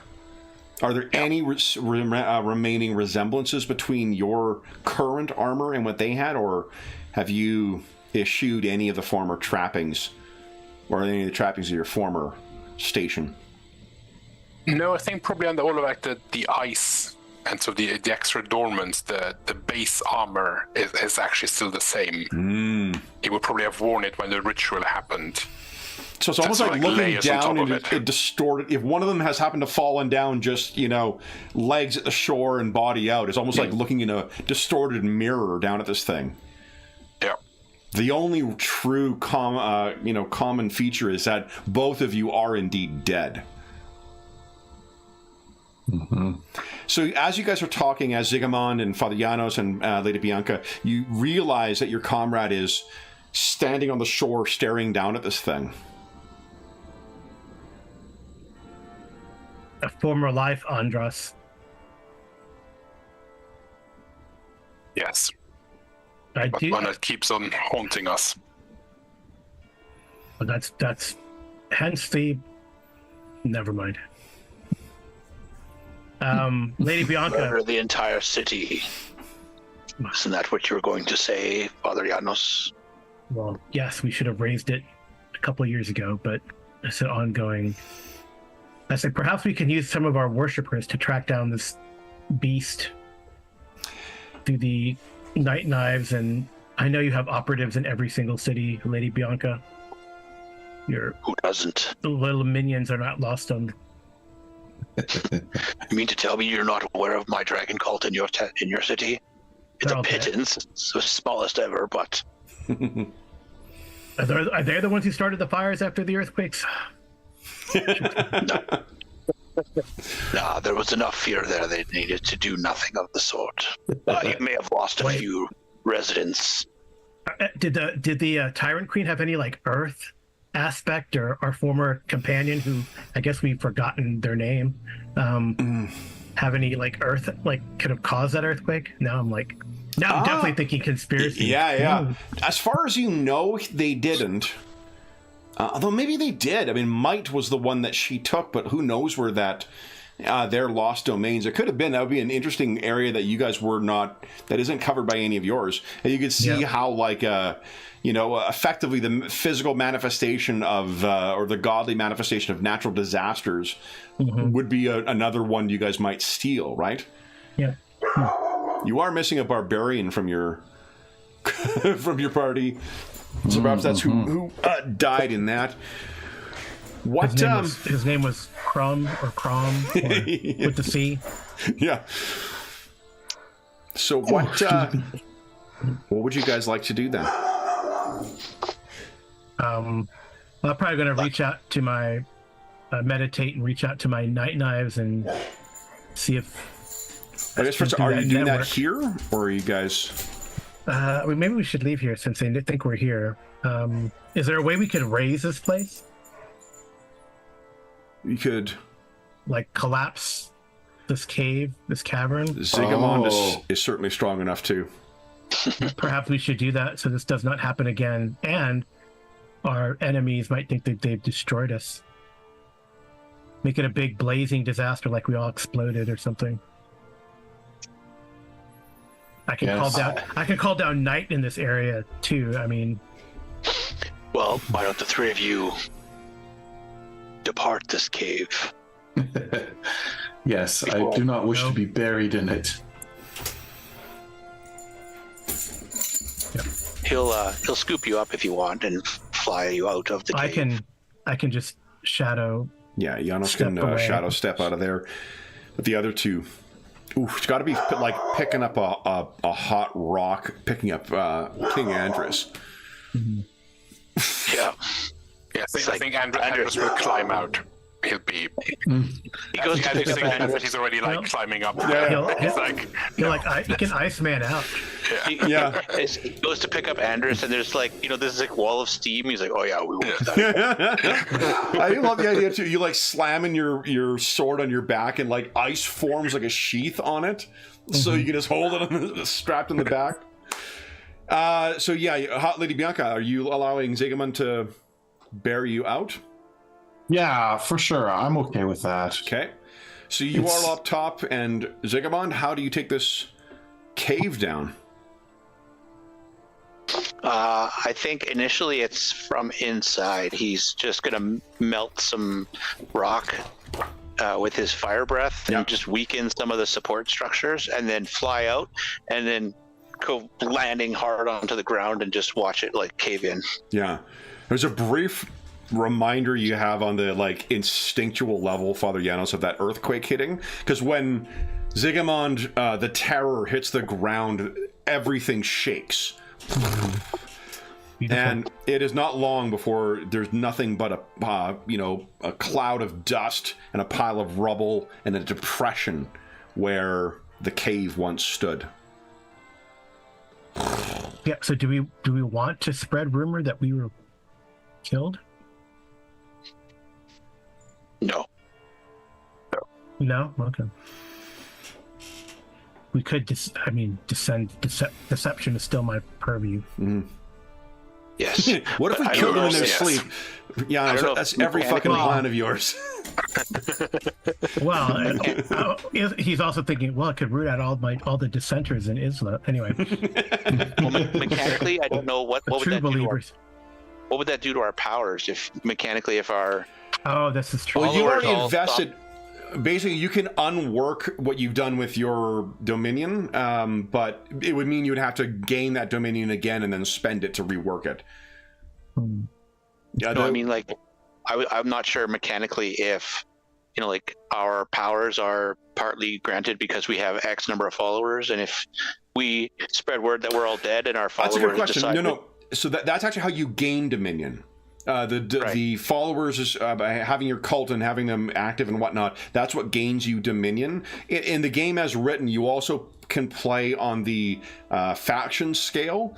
And on the faction scale is more like what is happening between the different things. There's an actual game you can play of the, like I'd have one for the, you know, the church, and would be the merchant houses and whatever else. And you would have one for your cult and maybe other things you might ally yourself with or become enemies of. And you can use influence on those, and you can try and gain dominion through building up supporters and stuff. So, right. So if you doesn't rob you of your powers, but it would rob you of the ability to make further influence or have further influence over the world. Okay. Okay. That makes sense. I just think that because it's deception, right? But maybe not you. But if I sent, you know, messages to the Night Knives to spread this rumor, but it's not. But you know, it's not true. Well, you know the thing with yours is because your influence is so subtle, it would be tough to know whether you were there or not. Right. Like if they say you're dead, how the fuck would you know? Right. All your stuff is fairly passive. Like, you know, if the Lich King, as soon as spring dawns in Gyrok, they're going to know something's up with the Lich King. You know, as soon as the magma hardens over in Berzova, they're going to have an idea something's happened to the, you know, the Zigguramon. And as soon as the first crack appears in a wall, they're going to know that something happened with Lady Bianca. With you, it's all very passive stuff. So but if we wanted to fabricate that and make it believable, each of us could undo a portion of what we've done to our kingdoms and make it seem so. Father Janos might not be that far off. This also might buy us some secrecy, although I'm a big freaking dragon, it's hard to I might have to spend dominion or something like that to be able to change form. Yeah, there is a miracle you can get that allows you to change your form into a human. It's one of the dragon abilities. Just I thought that was far too petty for you to have. For the regens. Let us think on this. Perhaps not now. Perhaps maybe the enemies may be more afraid if they know that their effort failed. I think we should go to Drankova and visit. Either wait till the nighttime, where the night is full of terrors, for the Archprelate, at least tonight. So the thing with it, or you guys fly there and destroy Drankova. Yeah, and I mean the thing with destroying Drankova, one of the neat things with the game is that you're able to be extraordinarily powerful, but like if you showed up and just tried to raise a city, you're not gods yet. You're Godbound. So, you know, there could be, this is the, like, you know, people rolling out the big trebuchets or the ballista and whatnot, and there's a shot on Zigguramon that might actually injure him. You know, with the sheer numbers that they would have, plus whatever, your powers are more powerful than what they have, but that doesn't mean that you're immune from harm. So the subtle approach is better than... Yeah, like you were extraordinarily powerful, but facing an entire city. If you had an army at your back, this is where, like on the faction scale, if you had all the army of the Night Knives, you would attack in the evening, and Andrus's, you know, all of his winter paladins marching down on Drankova. That would be another way of going against them. Lady Bianca's pirates, I mean, it's way the fuck inland, but that would be another example. And the sorcerers... It's on a river. It's on a river. It's on a river, but if you way up, like it seems to come down from the Avarice Mountains, and Ziggumon's sorcerers, his pet sorcerers, going in, like gathering all that together to attack the city. Definitely could be a siege, and then you add your powers in as well. They may have allied with someone. They're again not capable of casting the magics to create that fire creature. So they're not the instigators here. They're just a helping hand to try and get rid of us. And then there's a plot to kill us, right? So yeah, Zigguramon, in a form, this is thinking the way you would in a former life. The Curse Eaters do not face their prey straight on, right? Monsters have terrible powers and they are incredibly dangerous. So what do you do to face something that is more powerful than you, but you need to kill? You weaken it. Or let it fight something else first. Ambush. Do these tactics not remind you of a former life? Something like the Curse Eaters would have done. Oh, shit.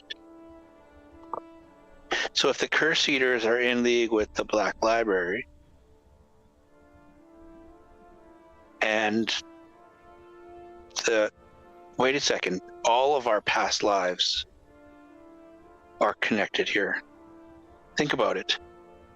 Your former church, Bianca's former associate at the Black Library, and the Curse Eaters working together to set up this trap.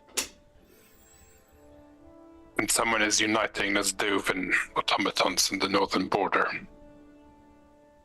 It's almost like they don't want us to help defend them.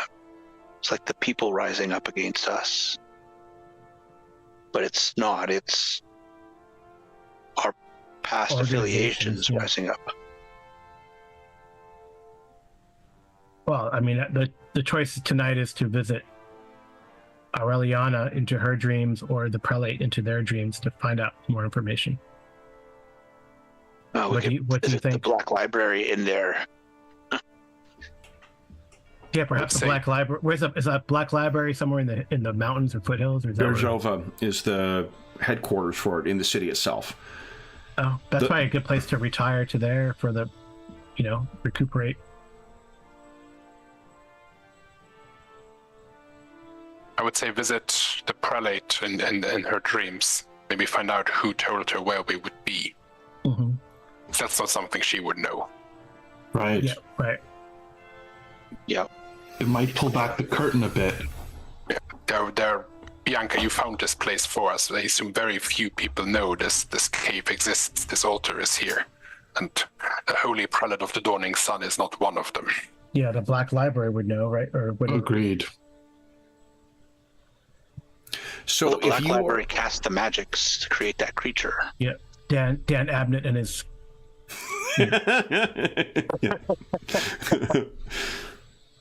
And Lady Bianca, you would know, of course, reference. it's from the secrets of the Black Library that you learned the magics to be able to steal this power. Would I have returned it there? Would others have known? Someone could have read before. Well, the interesting thing, even if you took and hid that book... Well, my own library would contain it. Yeah, exactly. Did the Tyrant Queen, she wasn't there with us, was she? No. No, okay. So no. Maybe someone has infiltrated our ranks. You have the list of who reads which books in your library? Yeah, probably. Do you know this the same way? In some way, but I mean, it's not like accessible in my mind, maybe, but...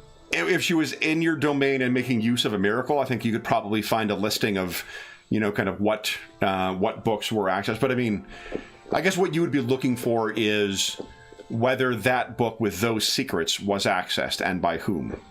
Right. So that would have to be done in Krasna, I imagine. Oh, so maybe, yeah. But I think right now, as it is, it's dangerous. I mean, I know they ambushed us together and they got us out of our domain. But I don't know if it's wise to return to our domains or stay together. I don't need to return to my domain until it's time to crush the Black Librarians.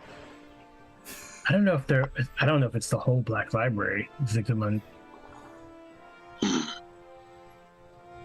best way to root out a rotting infestation is with fire.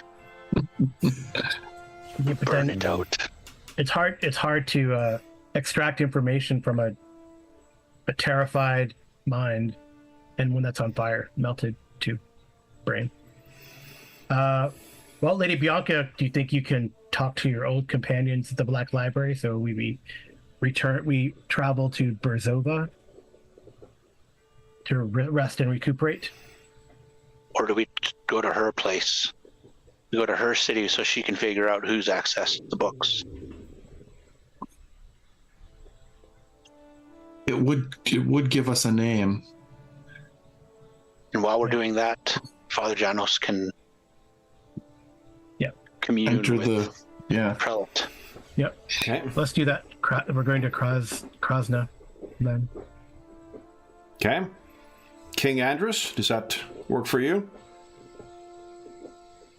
He's got an undefended border too. Yeah, exactly. I think he'll be concerned that if this is all part of someone's master strategy, then with us being distracted, of course, this will be the moment for an army of Nizdoofan death robots to attack. So he will probably say, I will leave the information gathering to you. I have a border to defend and defenses to inspect. By us all being in one place, we are an easy target and we're easily distracted. Well, then we will send word as soon as we know. Also, You have ways to reach us. Yeah. Also, that woman was going to Orzova, right? So. Orzova, Right. and you would know, Lady Bianca, some of the discontented merchants and nobles of Krasna, however much you may have tried to benefit everybody, make everybody happy, there are going to be some who are just chafe under any kind of yoke, however light. Well, exactly. They're making less money than they would if I was not. Or even just the fact that you're involved, right? Like, it could very well just be that there are some who relocated to Orzova. Right. Well, then let us make haste. Yep. All right. So Zigamond is flying Father Janos and Lady Bianca to Krasna. And King Andrus, how are you getting back to Gyrock? I think I'll do a miracle because I can summon undead. Yeah. So I think I can do a group of smaller, but I think he'll. There's always battlefields in these lands, so we're going to battlefield and just summon the mightiest steed that perished on this field and imbued with ice. And maybe for a moment he goes, flying on an ice dragon. Gets on the horse and rides off. All right. So you ride off in the direction of Gyrock, and you'll be arriving there. I think you're flying along at like 100 miles an hour, so it'll be a few hours before you reach there. Zigamond, how are you? Yeah, you guys are all injured as well, too. Tell us how you intend on approaching Krasna. Are you coming down fully, fire dragon form here, or is there any...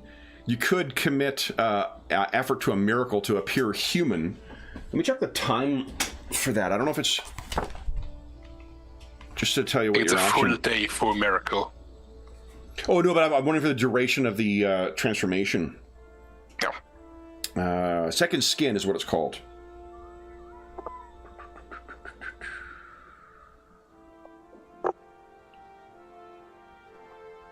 Yeah, so second skin is a lesser gift. You can transform into a humanoid shape of your choice as a main action. Your transformed aspect is dressed and equipped in any way that a normal guise you assume, and can automatically speak any language or adopt any mannerisms appropriate to the disguise. All of your gifts and innate powers remain accessible in human form. You have to commit effort for the day for that, but if you wish to not appear as a dragon, I can see reasons why you'd want to be spreading fear, because you are the god of fear. But, Lady Bianca, do you have any preferences? I think things are still a little bit tense between us, so I don't think I would actually make that request. Okay. I would let Zygmunt decide. I might just make a small comment. What would you say? Your form may cause panic in the streets. Although you are known by the people of Krasna, you have not visited, and you are intimidating, friend. Terrifying is a more appropriate word. Yeah. Then perhaps we shall land a short distance from Krasna, behind the hills, perhaps. And I will change form and accompany you there. Thank you. In the guise of a mere mortal.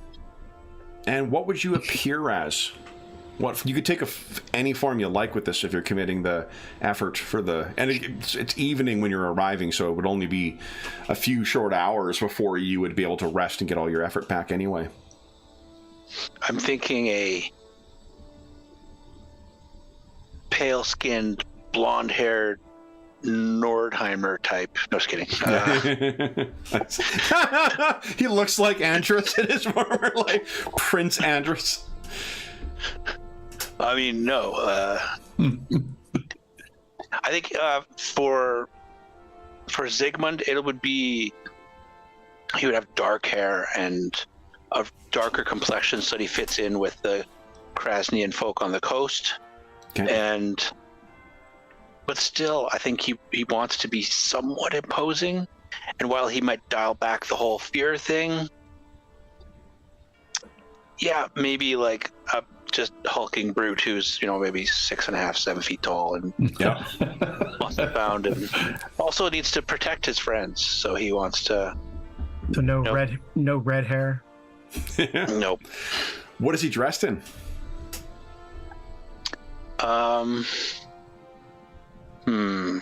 Krasna, fine silks and puffy trousers with maybe a big staff. Yes. Okay. He'll walk with a big staff. All right. So then you will be making your way in. Lady Bianca, you, if you wish to spend influence, you could affect it so you guys could find horses suitable to you to be able to ride the remaining distance into your city. Yeah, I think I would do that. Okay. And then what we'll do is we're already at the end of the session. I think we will end with the Lich King arriving back at Gaia Rock. And what do we see as he rides back into his massive fortress home? What's his concern? He'll summon any sort of scouts or sergeant he has, and then he'll demand reports from the border, and he'll put everyone on high alert. Then he'll climb up to one of the tallest towers and just sort of stare north and reach out and make the winter even more fierce all around and sort of defend the city. So the last thing that you would hear then is that the border guards, the scouts who watch for those things, there is no word from them.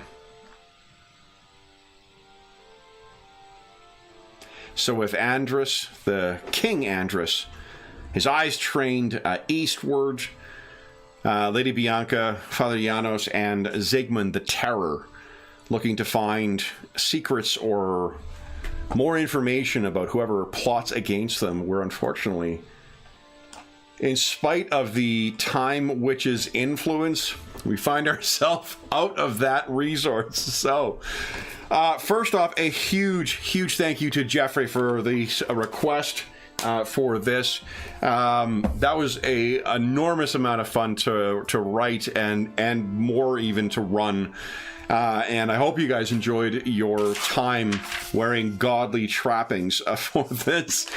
This was amazing. I loved every moment. Yeah, this is a really cool game, and it was a fun session. Well, you guys absolutely killed it with the role-playing. Like, the world you built amongst these characters before the session, fucking awesome. That was great stuff. So nothing, there's that adage that a poor craftsman blames his tools. Likewise, it's a good craftsman needs to give credit where credit is due for the material. And you guys gave me tons of amazing stuff to work with. So thank you very much for that. That was tons of fun, Kev. Oh, great, David. We're so glad you were able to make it too.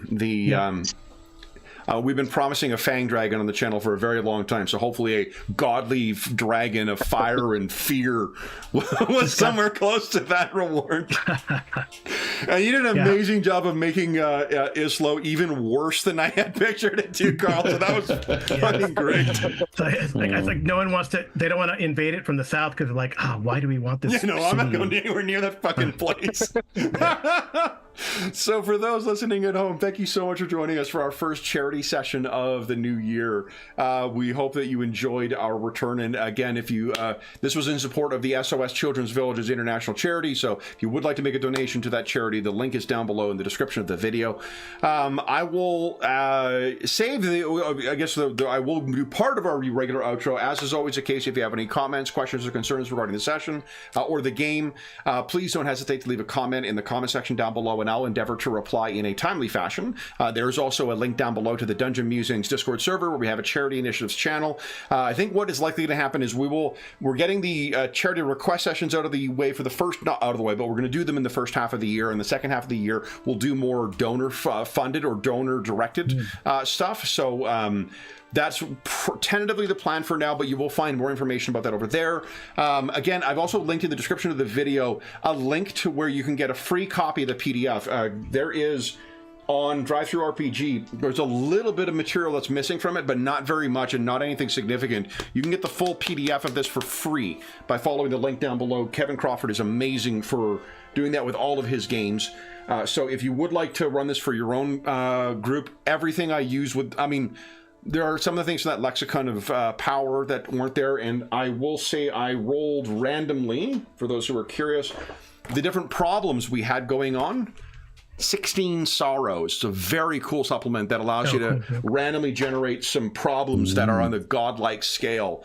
It's a really, stuff. I ran this once before, but I really didn't make use of all the rules. It's a really incredible game. Like, you could see how this could spawn into a sprawling campaign, totally. Of all different levels of things going on. Is super fucking cool. We didn't even engage any of the factions scale stuff. So there's a whole fun mini game you can be playing.